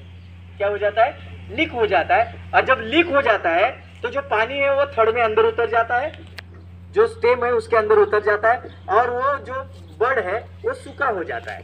और फिर वो सूखा जब हो जाता है तो उसको ऊपर जाना मुश्किल हो जाता है, क्योंकि जो पानी था वो उसको आराम से ऊपर ले जा रहा था।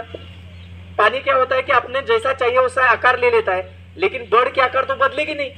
फिर क्या होता है कि जो थड़ है वो उसको ऊपर आने में तकलीफ करता है। तब जब वो ऊपर आने की, डेवलपमेंट की तैयारी करता है, तब तो वो ऊपर रुक जाता है, क्योंकि थड़ की साइज बड़ी नहीं है। पानी पहले जाके उसकी थड़ की साइज बढ़ा लेता था, उसके अंदर से बड़ ऊपर आ जाता था। अभी प्लाजेंटा लीकेज होने की वजह से पानी नहीं है, प्लाजेंटा खत्म हो गया, तो अभी बड़ी ऊपर जा रही है।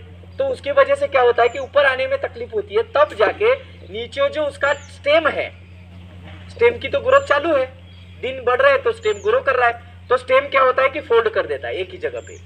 जैसे सांप फोल्ड करता है ऐसे 1 2 3 फोल्ड हो जाते हैं। फिर जब ज्यादा प्रेशर आ जाता है तो थोड़ा ऊपर खिसक जाता है। ऐसे प्रेशर से बाहर आता है, और जब वो बाहर आके नीचे मूव करता है तो जो उसने फोल्ड किए हैं वो फोल्ड पे ऊपर प्रेशर आ जाता है, फोल्ड सीधा हो जाता है, कट के नीचे गिर जाता है। तो आपको लगता है किसी ने उसको आराम से काट लिया है, ऐसे जैसे आदमी काटता है ऐसे वो नीचे कट के गिर जाता है, जो उसके फोल्ड होते हैं। समझ में आ रहा है? तो जब आपकी डिलीवरी चालू होने की तैयारी है, जब ऊपर के पत्ते गोल होना चालू हो जाते हैं, कैसे होते हैं? गोल होते हैं, उसी वक्त 300 ग्राम बोरॉन और 200 ग्राम चिलेटेड जिंक, ये 2 हफ्ते लगातार 05234 की मात्रा के साथ, 4 kg 05234 की मात्रा के साथ अगर लगातार 2 से 3 डोज में चलाया जाए तो प्लाजेंटा में अगर लीकेज आने की जो आशंका है वो कम हो जाती है, और वहाँ पे एबॉर्शन या गिरने की जो चांस है वो कम हो जाते हैं। उसके बाद तीसरे चौथे डोज में 5 kg calcium nitrate, potassium nitrate 5 kg के साथ, 200 ग्राम बोरॉन के साथ और 500 ml प्रोटीन के साथ दिया जाए तो ये लीकेज का प्रॉब्लम 100% क्लीन हो जाता है। समझ में आ गया आपके क्यों होता है? भैया एक फ्रूट केयर का एक थोड़ा सा हमें लेक्चर दे दीजिए। फ्रूट केयर के काफ़ी सारे किसानों के मन में बहुत सारे द्वंद्व हैं फ्रूट केयर को लेकर के। अच्छा। और फार्मर यहाँ पर फ्रूट केयर पर इसलिए नहीं जा रहा है कि क्या मैं बंच में पैसे अलग एक्स्ट्रा लगाऊंगा तो मेरा क्या होगा, मैं लगाऊं या ना लगाऊं, इसकी वजह से फ्रूट केयर होता नहीं। आज के डेट में अगर देखा जाए तो डोमेस्टिक और एक्सपोर्ट मार्केट लगभग कम कॉमन हो रहा है, तो आने वाले समय में एक्सपोर्ट और इजी हो जाएगा। क्यों इजी होगा? कि अभी जो नॉर्थ की तरफ जाने वाला या इंडिया के डोमेस्टिक मार्केट में जाने वाला जो भी बनाना फ्रूट है, उसमें भी मेरे ख्याल से अभी जो गाड़ियाँ जा रही है उसमें भी चिलिंग बिलिंग अभी आ गया। चिलिंग वाला अभी दिल्ली वाले भी एक्सेप्ट नहीं कर रहे हैं। मदर डेयरी रिलायंस नहीं एक्सेप्ट करता है। मदर डेयरी छोड़ दो, अभी लोकल वाले भी ना बोल रहे हैं कि चिलिंग है भैया नहीं चलेगा, दिल्ली वाले बोलते हैं वो चिलिंग वाला मत भेजो। करेक्ट है। ये फ्रूट केयर क्या है? फ्रूट केयर 4 चीजों के लिए किया जाता है। एक, जो उसके अंदर प्राइमरी स्टेज में जब बर्ड ओपन हो जाती है तो बर्ड ओपन होने के बाद सामने जो फ्रूट के सामने छोटे छोटे क्या होते हैं? फ्लावर्स होते हैं। ठीक है। और इस फ्लावर के अंदर पोलन है, ये पोलन के अट्रैक्शन की वजह से पेस्ट क्या है उसके तरफ अट्रैक्ट हो जाते हैं, और ये पेस्ट अट्रैक्ट होने की वजह से, पेस्ट के अट्रैक्शन की वजह से, जब पेस्ट अट्रैक्ट होते हैं तो वजह से क्या करते हैं, पेस्ट शुरू में ये पेस्ट क्या करते हैं कि उस जो फूल है उसको स्ट्रैकल करते हैं, बाद में जाके फ्रूट को ही क्या करते हैं, पंक्चर कर देते हैं। अब जब फ्रूट पंक्चर हो जाता है तो उसकी जो वेन है, आगे लंबाई की वेन है, वो कट हो जाती है। जैसे कट हो जाती है तो केले में आपको लंबाई नहीं मिलती। क्यों नहीं लंबाई मिलती? क्योंकि उसकी बाहरी परत और अंदरी परत, ये दोनों परत अगर पंक्चर हो जाती है तो केले में अंदर डेवलप होने के लिए, आगे जो स्किन डेवलप होने के लिए जो उसकी वेन थी वो कट हो गई। जैसे वो कट हो गई वो आगे बढ़ना पर रुक जाती है और केला छोटा हो जाता है, टूका हो जाता है, यानी लंबाई नहीं मिलती। एक नेचुरल लंबाई के आगे वो केला डेवलप नहीं होता है। इसीलिए पहले पेस्ट को रोकना जरूरी है, इसीलिए फ्रूट केयर करना बहुत जरूरी है। अगर पेस्ट रुक गए तो आपको लंबाई 100 मिलनी है, मैक्सिमम लंबाई मिलेगी, और उससे भी ज़्यादा प्रीमियम लंबाई चाहिए तो उसके लिए हमें फ्रूट केयर में ही आगे थोड़े बहुत ट्रीटमेंट करने की आवश्यकता रहती है। तो फ्रूट केयर प्रोग्राम के उद्देश्य क्या है? एक लंबाई, पेस्ट को रोकना, उसके बाद इन्फेक्शन को रोकना, और तीसरी बात चिलिंग को रोकना, चिलिंग इंजरी को रोकना। चिलिंग इंजरी एनवायरमेंट से जो आने वाले सकिंग पेस्ट और ये एनवायरमेंट के बगल से जो अट्रैक्ट हो रहे हैं उसको रोकना है।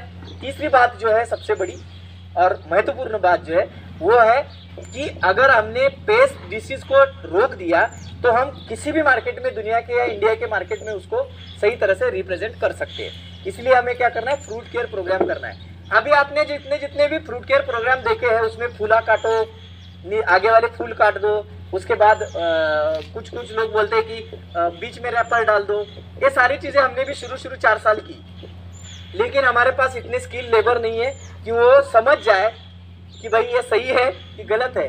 क्योंकि एक केल के पेड़ के बंच में अगर फूल निकालने हैं तो 3 बार निकालने पड़ते हैं। कितनी बार? 3 बार। हमारे मजदूर तो वो समझते ही नहीं है, जिसको निकालना है उसको भी निकालते हैं, जिसको नहीं निकालना है उसका भी निकाल देते हैं। तो उसकी वजह से उल्टा नुकसान क्या होता है कि केले की लंबाई और भी छोटी हो जाती है। क्यों होती है? क्योंकि उसका पोलिनेशन चालू ही है तभी वो निकाल देते हैं फ्रूट। जो फ्लावर का काम चालू है उसके पहले ही अगर फ्लावर निकाल दिया तो उसकी लंबाई नहीं मिलेगी। इसलिए लंबाई पूरी होने के तक उसके फ्लावर के और फ्रूट के जो जॉइंट है वो जॉइंट में ब्राउनिश शेड आने तक आपको निकालना नहीं है। लेकिन लेबर समझते नहीं है, गति स्पीड से उसको सारे को निकाल लेते हैं। इसीलिए हमने उसको बंद कर दिया। अभी एक्सपोर्ट में हमने जो फ्लावर निकालने की तकनीक है वो लगभग 100% सारे कंपनियों ने बंद कर दी, क्योंकि अपने पास स्किल लेबर नहीं है। ठीक है, एक बात हट गई।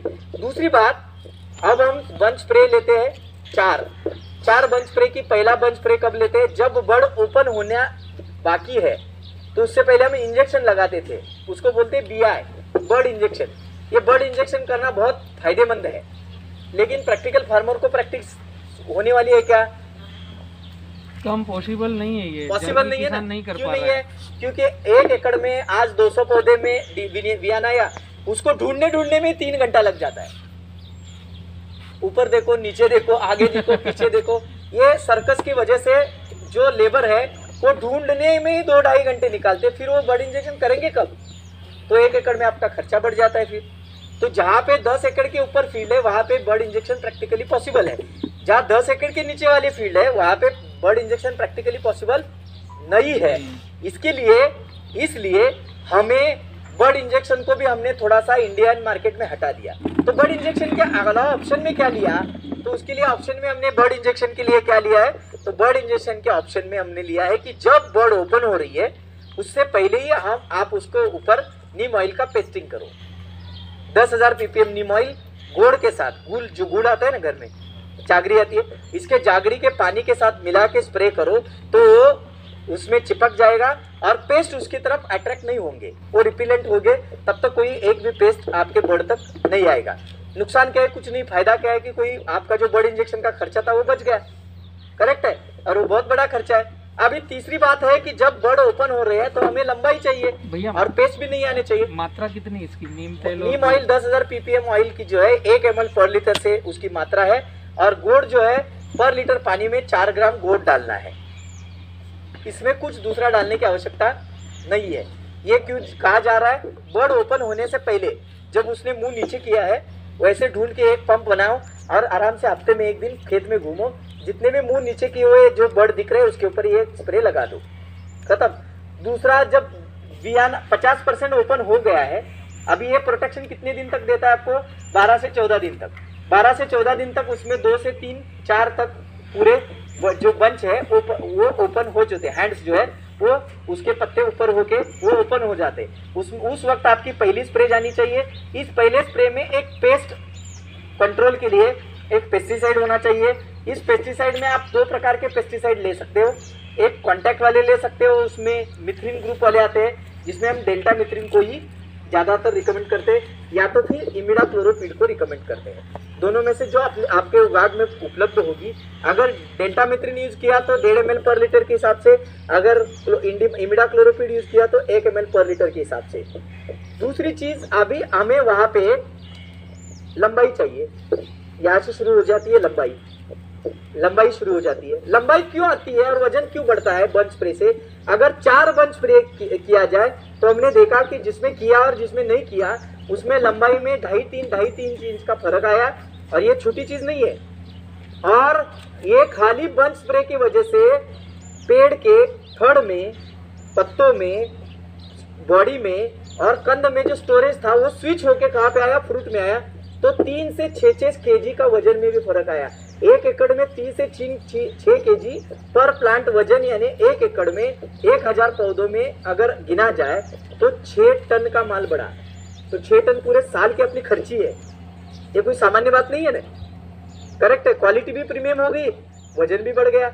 तो ये अगर बंच स्प्रे भी सही ढंग से किया जाए ये आखिरी मोमेंट में, तो भी बहुत कुछ चीजें हम अचीव कर सकते हैं। तो ये बंच स्प्रे में आपको जो पहले बंच स्प्रे में जो है उसमें हम क्या डालते हैं कि एक पेस्टिसाइड, उसमें एक फंजीसाइड। फंजीसाइड में क्या डालते हैं? तो हम कार्बनडाजिम डालते हैं पहले बंच स्प्रे में, या थायोफेनेट मिथाइल डालते हैं। दोनों में से जो आपको सही लगे वो आप ले सकते हो। 1 ग्राम पर लीटर दोनों भी कुछ भी लिए तो ठीक है। उसके बाद हम लंबाई के लिए क्या लेते हैं? 05234। अभी थोड़ी देर पहले किसी ने बोला था कि फॉस्फेट नहीं चाहिए। विद्वान लोगों की शेड्यूल देखो। विद्वान लोग बोलते हैं कि फॉस्फोरस चाहिए ही नहीं, और वही लोग बोलते हैं कि बंच स्प्रे में 05234 लो। गड़बड़ है कि नहीं गड़बड़ है? बात सही है कि गलत है? आप बोलते हो कि वियान के बाद फॉस्फोरस नहीं चाहिए, अरे फिर आप ही क्यों बंच स्प्रे में 05234 लिखा रहे हो? मैं मेरे मन की तो बात नहीं कर रहा हूँ। बात सही है? तो वहां पे बात सही है ना। 3 ग्राम पर लीटर के हिसाब से 05234 लेना है, और फिर ग्रोथ रेगुलेटर लेना है जो क्या करेगा? पूरी लंबाई को आखिर के एज तक बढ़ाएगा। उसमें हम आयोडॉल को प्रिपेयर करते हैं 1 ml पर लीटर के हिसाब से। ये हो गया पहला बंच स्प्रे। उसके बाद पूरी तरह से जब खुला होगा तो दूसरा बंच स्प्रे, इसमें फिर मात्रा आएगी एक पर वापिस पेस्टिसाइड। इसमें हम अगर पहले स्प्रे में हमने इमिडा लिया है तो दूसरे में आपको डेंटामिथ्रिन लेना है, क्योंकि एक सिस्टमेटिक एक कॉन्टैक्ट, एक सिस्टमेटिक एक कॉन्टैक्ट। समझ में आ रहा है? उसमें आपको लेना है 1 ml की जो अलावा 1.2 ml से डेंटामिथ्रिन, उसके साथ आयोडॉल 1 ml, 05234 3 ग्राम से 3 ग्राम। लेकिन इसमें अभी दूसरे डोज में हमने प्रोटीन को ऐड किया। ये प्रोटीन क्या करते हैं? ये सारे बंच स्प्रे का खर्चा आपको आएगा कितना? 2800 रुपए, 2800 रुपए 1000 पौधों के ऊपर। कितना आएगा? 2800 रुपए 4 बंच स्प्रे करने। लेब मजदूर के साथ गिना जाए तो 4200-300, खत्म बात। लेकिन आपको 4 से 5 टन 6 टन तक की आपको एवरेज मिलेगी, क्योंकि बॉडी में जो स्टोरेज पड़ा था उसको हमने खींच के क्या किया? फ्रूट में लाए। करेक्ट है? दूसरे में हमने, तीसरे बंच स्प्रे में हमने प्रोटीन लिया जो प्रोमीन नाम से दिया जाता है, वो 2 ml पर लीटर के हिसाब से लिया। आयोडॉल 1 ml पर लीटर के हिसाब से लिया।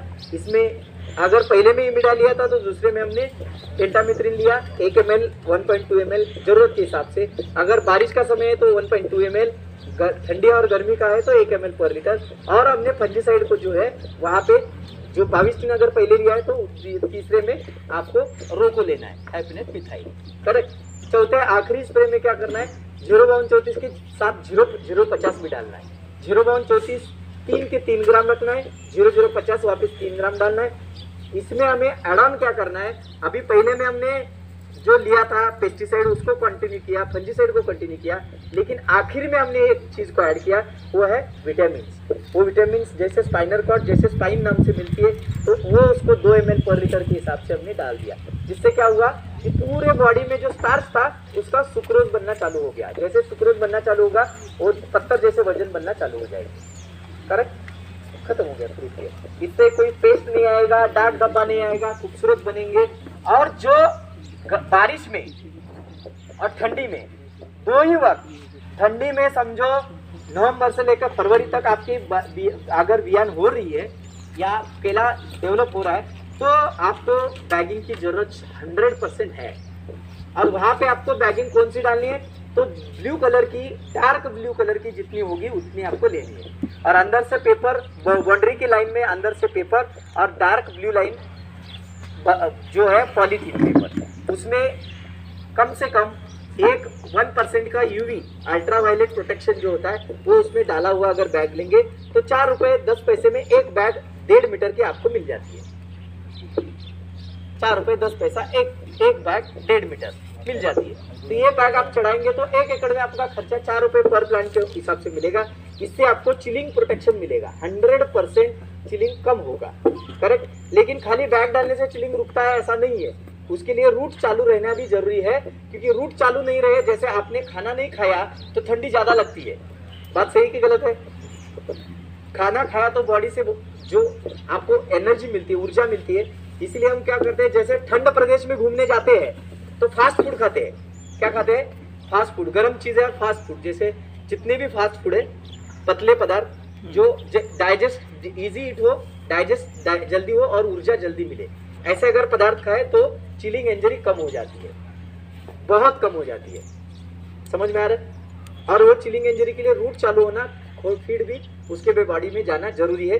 तो ये ठंडी के मौसम में आपके जो केले की जो ग्रोथ है और वियान हो चुका है, तो वहां पे लिक्विड लाइम सल्फर 1 लीटर पर हिसाब से और कली का चूना 2 kg पर 15 दिन, हर 15-15 दिन में आपको ड्रिप से छोड़ते रहना है। कली का चूना और लिक्विड लाइम सल्फर जब हम इकट्ठा करके छोड़ते हैं, जैसे क्लीन 20 नाम से आपको लिक्विड लाइम सल्फर मिलता है, और कली का चूना 2 kg अगर इसमें डालेंगे, जितनी ठंडी नीचे जाएगी ऑक्सीजन क्लॉट हो जाएगा, जितना ऑक्सीजन क्लॉट होगा ये जो लिक्विड लाइम सल्फर और कैल्शियम ऑक्साइड है वो उतनी गर्मी पैदा करता है, रिवर्स एक्शन बोलते हैं उसको, और उतना बेड को गर्म करता रहता है, तो पौधे खुराक लेना चालू रखते हैं, तो ठंडी का असर बहुत कम रहता है, लेस। पोलन का आता है क्लीन 20 नाम से, बाकी वाला मार्केट में जो आपको लिक्विड लाइम सल्फर मार्केट में जो मिलेगा आप ले सकते हो। हाँ, शुरू हो जाएगी। अभी भैया को इनवाइट किया है, तो अब बी किसान की जितनी भी श्रृंखला है वहाँ पर सभी में पोलन के सारे प्रोडक्ट मिल जाएंगे। 2 kg 1000 पौधे थे।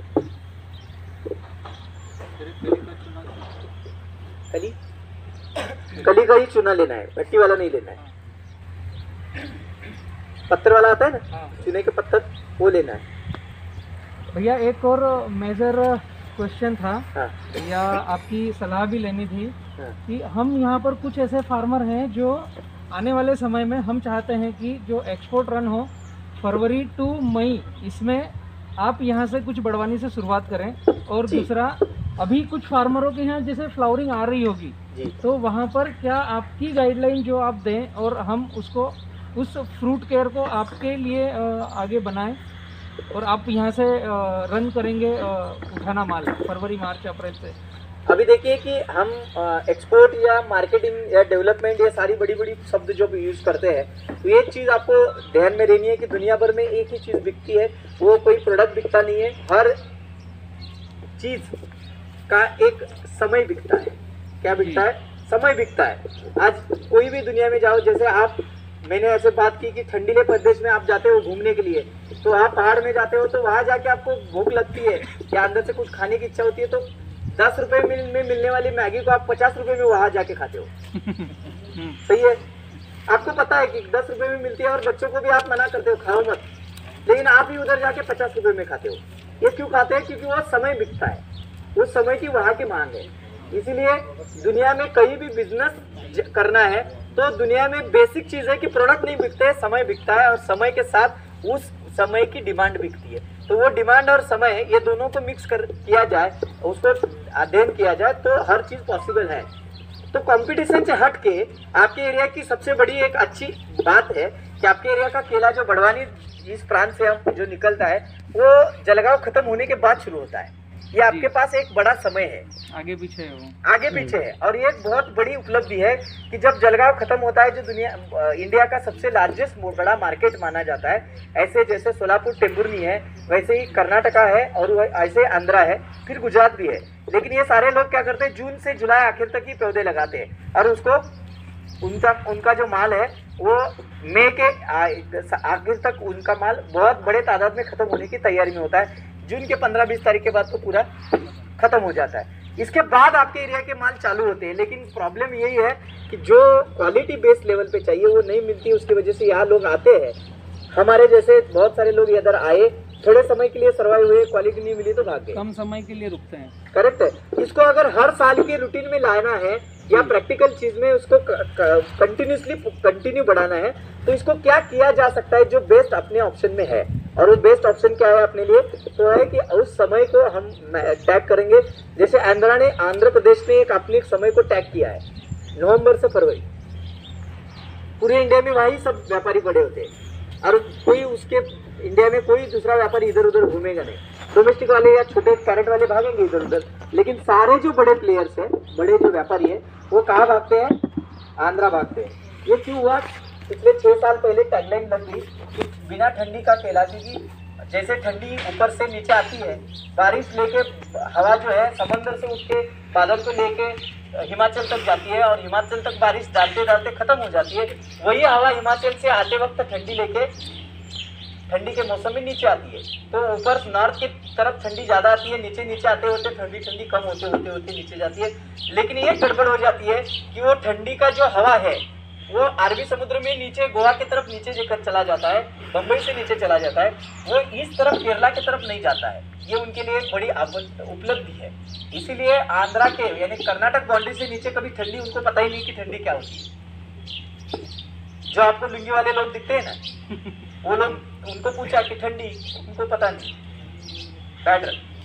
ये जो बेसिक चीज़ है वो उनके लिए स्ट्रेंथ होगी। स्ट्रेंथ क्यों होगी, क्योंकि ठंडी ना होने की वजह से चिलिंग नहीं है, चिलिंग ना होने की वजह से फ्रूट केयर की ज़रूरत नहीं है, फ्रूट केयर की ज़रूरत नहीं है। तो उस वक्त में केला इंडिया का बिना चिलिंग वाला 100% केला जो ठंडी में मिलता है वो कहाँ मिलता है, आंध्रा में मिलता है। इसलिए टैगलाइन लग गई कि ठंडी में अगर केला एक्सपोर्ट करना है या नॉर्थ के मार्केट को बड़ा केला चाहिए तो कहाँ जाना है, आंध्रा जाना है।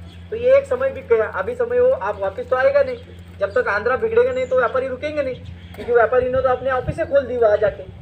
अभी वो कहाँ बंद करेंगे, करेंगे नहीं, क्योंकि अभी उनका एक लाइन बन गया। जैसे अभी बम्बई को हटाना है, प्रैक्टिकली पॉसिबल है क्या, नहीं है सही। दूसरी बम्बई बनाओ भी, लेकिन बम्बई बम्बई रहेगी, करेक्ट है।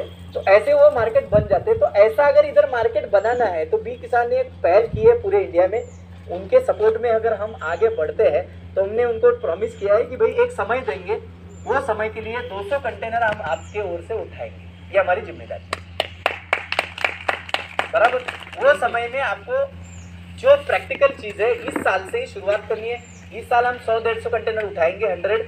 वो अगर शेड्यूल हम आपको देते हैं, आप बगीचा दिखाओ, उस बगीचे को जो बेसिक ट्रीटमेंट है वो हम आपको फॉलो करवाएंगे, वो करो, हम उसको उठाने के लिए सक्षम है और उसको उठाएंगे 100% उठाएंगे, कोई चिंता नहीं है। इस साल हम 1200-1400 कंटेनर का बेसिक टारगेट लेके चले, 200 कंटेनर का ग्रॉस टारगेट हमारे 2000 कंटेनर का हमारे पास अभी ऑलरेडी आ चुका है।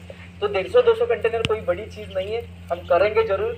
तो लेकिन आपको उस किसानों को एक गाँव में ही मत तैयार करो, अगर अलग करो तो उस गांव से एक माहौल बनेगा। जैसे हमने शहादा में 2015 में, हम अगस्त महीने की बात है, 17 अगस्त को पहली मीटिंग दी थी, 15 अगस्त की हमने बम्बई में 15 अगस्त ख़त्म किया और वहाँ से पहुँचे शहादा। तो हमारे एक स्टाफ जो गुजरात में काम करते थे वहाँ पहुँचे, मैं बम्बई से आया और हमने पहली मीटिंग ली तो वहाँ 22 लोग थे। 22 लोगों में से बोले कि चलो करेंगे, हम करेंगे। फिर उसमें से कटे 5 लोगों की शुरुआत की। पहले 22 कंटेनर पहले साल हुए, 22 कंटेनर से हुई शुरुआत, आज 500-600 कंटेनर तक पहुंच गई।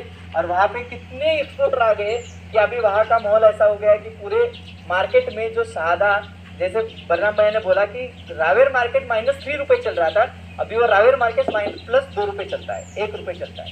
ये मार्केट को टैग लग गया कि शहादा का माल एक्सपोर्ट होता है तो क्वालिटी है, क्योंकि एक्सपोर्टर जहाँ जाता है वहाँ डोमेस्टिक वाले मार्केट वालों को पता ही चलता है कि एक्सपोर्ट होता है, तो मेरे को उंगली करने का कोई स्कोप ही नहीं है, बराबर है। रेट बढ़ना ही है, क्योंकि एक्सपोर्टर वाला अगर 12 में ले रहा है तो लोकल वाला 5 में थोड़ी मांगेगा, वो 10 में मांगेगा, 11 में मांगेगा, उसको 5 में मांगने का कोई हिम्मत ही नहीं होगी।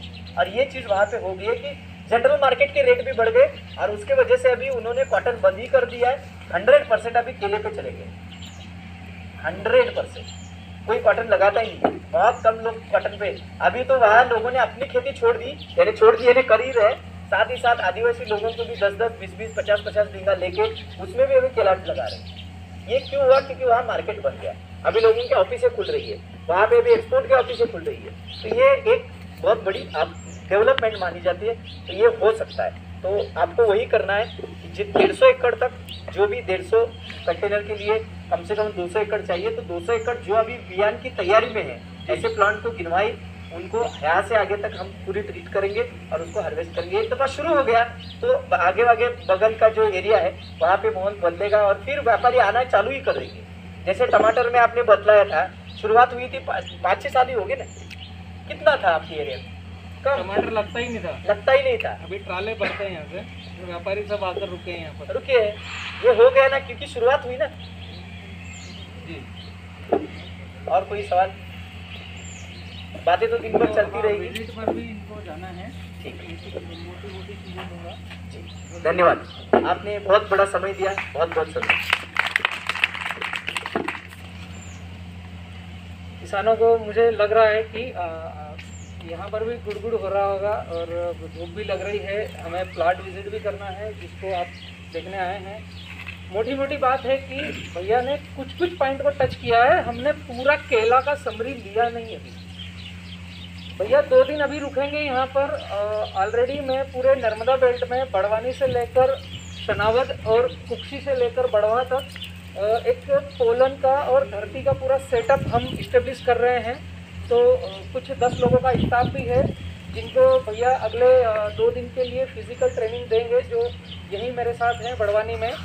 और 25 को कुछ 3-4 जगह छोटी छोटी कॉर्नर मीटिंग्स हैं, जो कुछ भूपेंद्र जी ने टाइम चिन्हित किया है। आप इनका नंबर ले लीजिए।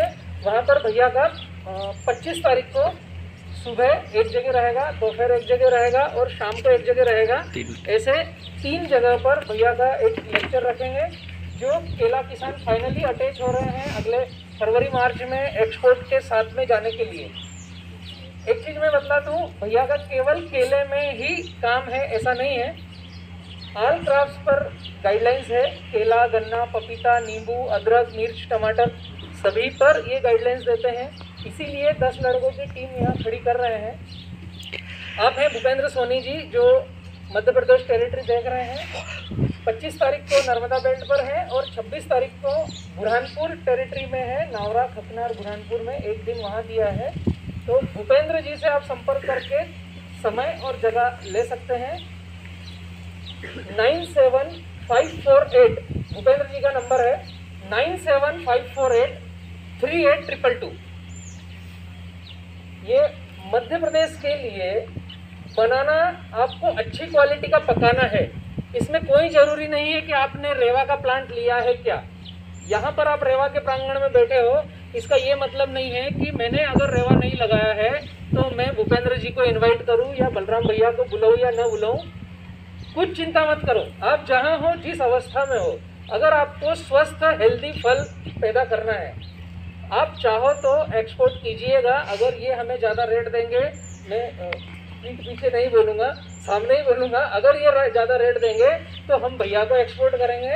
अगर हमारे लोकल मार्केट का कोई व्यक्ति 1 रुपये ज़्यादा देगा तो ऐसा कोई ज़रूरी नहीं है कि भैया से हमने मार्गदर्शन लिया है और हम बंद गए हैं कि इन्हीं को माल दें। ये बेसिक टैगलाइन है। लेकिन हम बड़वानी को क्या डेवलप करने के लिए तैयार हैं? मेरा क्वेश्चन है आपसे, बड़वानी को हम डेवलप करने के लिए तैयार हैं? हाँ। तो फिर हम अच्छे रूट मैप पर सीखने सिखाने की श्रृंखला में आगे बढ़े। भूपेंद्र जी को आपके बनाना प्लांट के डेटा दीजिए। कौन कौन फार्मर जुड़ना चाहता है, जो मीटिंग में आए वो भी, और जो यूट्यूब से मुझे सुन रहे हैं वो भी। भूपेंद्र सोनी जी नाम है, 975483822। अपने बनाना फील्ड का डेटा दीजिए। जिसने पहली बार लगाया है वो भी, जो कई सालों से लगा रहा है वो भी, किसी भी कंपनी का पौधा है या कंद है, आप संपर्क कीजिए। गाइडलाइंस आपको फिजिकल डिजिटल दोनों तरीके से मिलेगी। कुछ 10-15 दिनों के बाद एक कोलन मिनरल की पूरी टीम रहेगी नर्मदा बेल्ट पर और बुरहानपुर बेल्ट पर, जो फिजिकल आपके खेतों में आकर के भी आपको गाइडलाइंस देंगे, किसी भी ब्रांड का पौधा हो। लेकिन हमारा फर्ज ये बनता है, मेरी तरफ से मैं जो चाह रहा हूँ कि 2 हाथ से ताली बजेगी। जब हम इनको पूरा निचोड़ने के लिए तैयार है तो हम पहले शॉर्ट में ये समझें कि हम कुछ जो भैया ने मेरा बगैर मांगे बतलाया कि एक बड़वानी और बुरहानपुर बेल्ट को 200-150 कंटेनर तय कर सकते हैं अगर हम व्यवस्थित डाटा दें। तो शुरुआत 2021 की फरवरी से अप्रैल तक, मई तक, जब तक इनका एक्सपोर्ट हो, तो हम ऐसे डेटा कलेक्ट करके कम से कम भैया को व्यवस्थित जानकारी दें कि हम यहाँ रेडी हैं। इसके लिए आप सभी किसानों का साथ लगेगा, आपको खुद को डेवलप होने के लिए। ठीक है, अभी यहाँ से हम उठ करके प्लॉट विजिट करेंगे। और भैया एक मैं मित्र से मिलाना चाहूँगा आपको, सोहन भाई। अगर हम समझें तो यहाँ से हम नॉलेज जो ले रहे हैं वो सभी तरह का संपूर्ण नॉलेज है और टॉप का नॉलेज है इंडिया में, जो किसी के पास नहीं है, वो सागर भैया के पास है। लेकिन मैं बॉटम की भी अगर बात करूं, भैया हमारे पास एक व्यक्ति ऐसे हैं, आप सोहन किसान हैं, जो अंजड़ के पास एक गांव है, यहाँ पर रेवा G9 लगा था 2019 में, मार्च लास्ट में। लॉकडाउन में कटिंग आई, 28 किलो के ऊपर नीचे वजन हुआ, थोड़ा लेट कटा तो पूरा गोल भर गया था, तो वेट भी बढ़ गया। हमें उम्मीद थी कि 20-22 किलो आएगा, जो 28 से 30 किलो आया। उस पर खर्चा कितना किया था हमने? 35 रुपये पौधे का। 35 रुपये पौधे में पौधा भी आ गया, फर्टिगेशन भी आ गया। तो बी किसान स्मार्ट फार्मिंग एक रेसिड्यू फ्री डेटा लॉन्च करता है, जो आप भूपेंद्र जी से ले सकते हो। जो फार्मर ऐसे हैं कि पहली बार एंट्री कर रहे हैं, डर लग रहा है, एक्सपोर्ट की बात सुनने में ऐसा लगता है कि बहुत पैसा खर्च होता है, उस तरफ नहीं जाना है, तो शुरुआत आप रेसिड्यू फ्री से सोहन भाई जैसे भी की जा सकती है, केले को एडॉप्ट करके। 1 रुपये 10 पैसे केजी का खर्चा आया पहले राउंड में। सेकंड, अभी जो रटून कट रहा है, अप्रैल लास्ट में इनका पहला फल कटा, अभी वापस कटिंग चालू है, 3 बार कटिंग हो गई है। लगभग कितने % माल कट गया? 300 कुंटल निकाल दिया। 3000 पौधे में से 300 कुंटल निकल गया। लगभग 40% 50% कटिंग हो चुका है।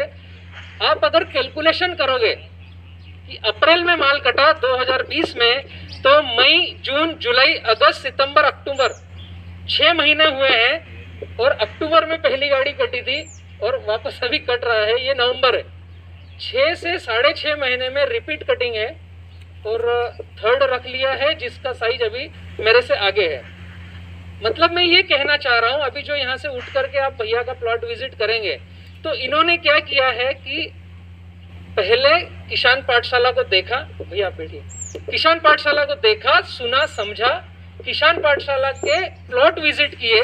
जैसे आज आप लोग भैया को सुनने आए हैं, तो मेरी रिक्वेस्ट है कि इनके द्वारा जहां प्लॉट लगे हैं शाहदा, नंदुरबार, जो ये 100 एक्सपोर्ट कर रहे हैं, आप लोग यूनिट बनाओ जो जहां से आए हैं, भूपेंद्र जी से एड्रेस लो, सेल्फ जा करके प्लॉट विजिट करके आओ, उसके बाद आगे बढ़ो।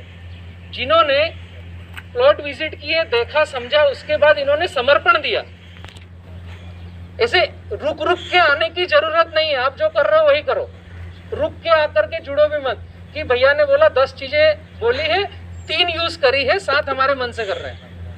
उस व्यक्ति की जरूरत ही नहीं है हाईटेक या अच्छी फार्मिंग में, या बॉटम से अगर आपको 0 बजट फार्मिंग देखना है सोहन जी की। सेकंड में भैया 10 पैसे केजी प्रोडक्शन का खर्चा है। फर्स्ट में 35 रुपए पौधे का खर्चा था, सेकंड में कितना खर्चा है पर पौधे का? 8000, 9000, 3000 पौधे। 3000 पौधे में 8500 रुपए का खर्चा है। लगभग आप अगर कैलकुलेटर चलाओगे तो 13 से 14 पैसे पर केजी का खर्चा है। अभी क्या रेट में माल कटा? 1000 में आज की तारीख में, कल परसों गाड़ी कटी थी ना आपकी, मैंने एक वीडियो इनका लॉन्च किया था। कहने का ये मतलब है, जो फार्मर को 0 बजट पे जाना है, पैसे नहीं लगा करके काम करना है, पहली बार केले में एंट्री करी है, डर डर के आगे बढ़ना है, तो किसान पाठशाला है, रेसिड्यू फ्री गाइडलाइन है, सोहन भाई जैसे कई प्लाट है। जो फार्मर को अच्छी फार्मिंग करना है, हाईटेक खेती करना है, मदर डेयरी रिलायंस में माल दें, या एक्सपोर्टरों को इनवाइट करना है, उनके लिए पोलन मिनरल्स है, जो एक ही प्लेटफॉर्म पर दोनों चीजें हैं। डिसीजन आप लोगों को लेना है, लेकिन आना है तो पूर्ण तरीके से आना है, रुक रुक कर बाहर से देखो, सीखो, समझो। ठीक है, मैं यहाँ से समापन करूंगा, और भैया का बहुत बहुत आभार जो उन्होंने कुछ समय दिया। 25 तारीख को आप लोग भूपेंद्र जी से संपर्क कीजिए। कहाँ पर पूरी व्यवस्थित मीटिंग होगी जो 3 घंटे की रहेगी, 2 घंटे की, जिसमें केला A to Z टच किया जाएगा। अभी यहाँ से उठने के बाद हम एक प्लॉट देखेंगे साकेत जिनिंग के पीछे जो 20 फरवरी का लगा है, 8000 प्लांट है, 5x7 पे है। फिर उसके बाद सोहन जी का प्लांट देखेंगे जो 100% प्राकृतिक कह सकते हैं, और आप खुद ही फील्ड पे जाएंगे तभी समझ में आएगा।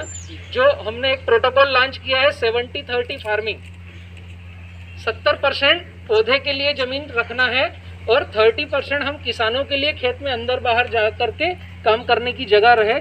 इसको हम किसान पाठशाला की भाषा में बोलते हैं 70-30 फार्मिंग सूत्र है ये। वो आपको दोनों प्लॉट पे देखने को मिलेगा कि किसान ने कितना खर्च किया है और कैसे मेंटेन कर रहे हैं।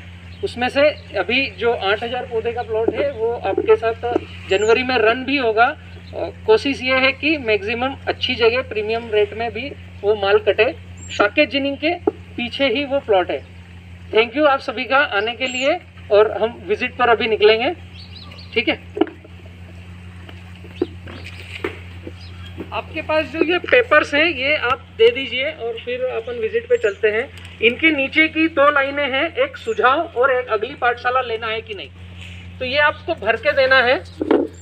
सुझाव में ये बताना है कि आपने जो आज यहाँ पर किसान पाठशाला के साथ में जो सेशन अटेंड किया, इसमें आपकी तरफ से सुझाव की सागर भैया का व्याख्यान और हमसे मिलने के बाद जो रेवा आपने विजिट किया, बलराम को जो सुना, इसमें कुछ आपकी तरफ से हमें सुधार करना है क्या, तो आपका सुझाव चाहिए, फीडबैक।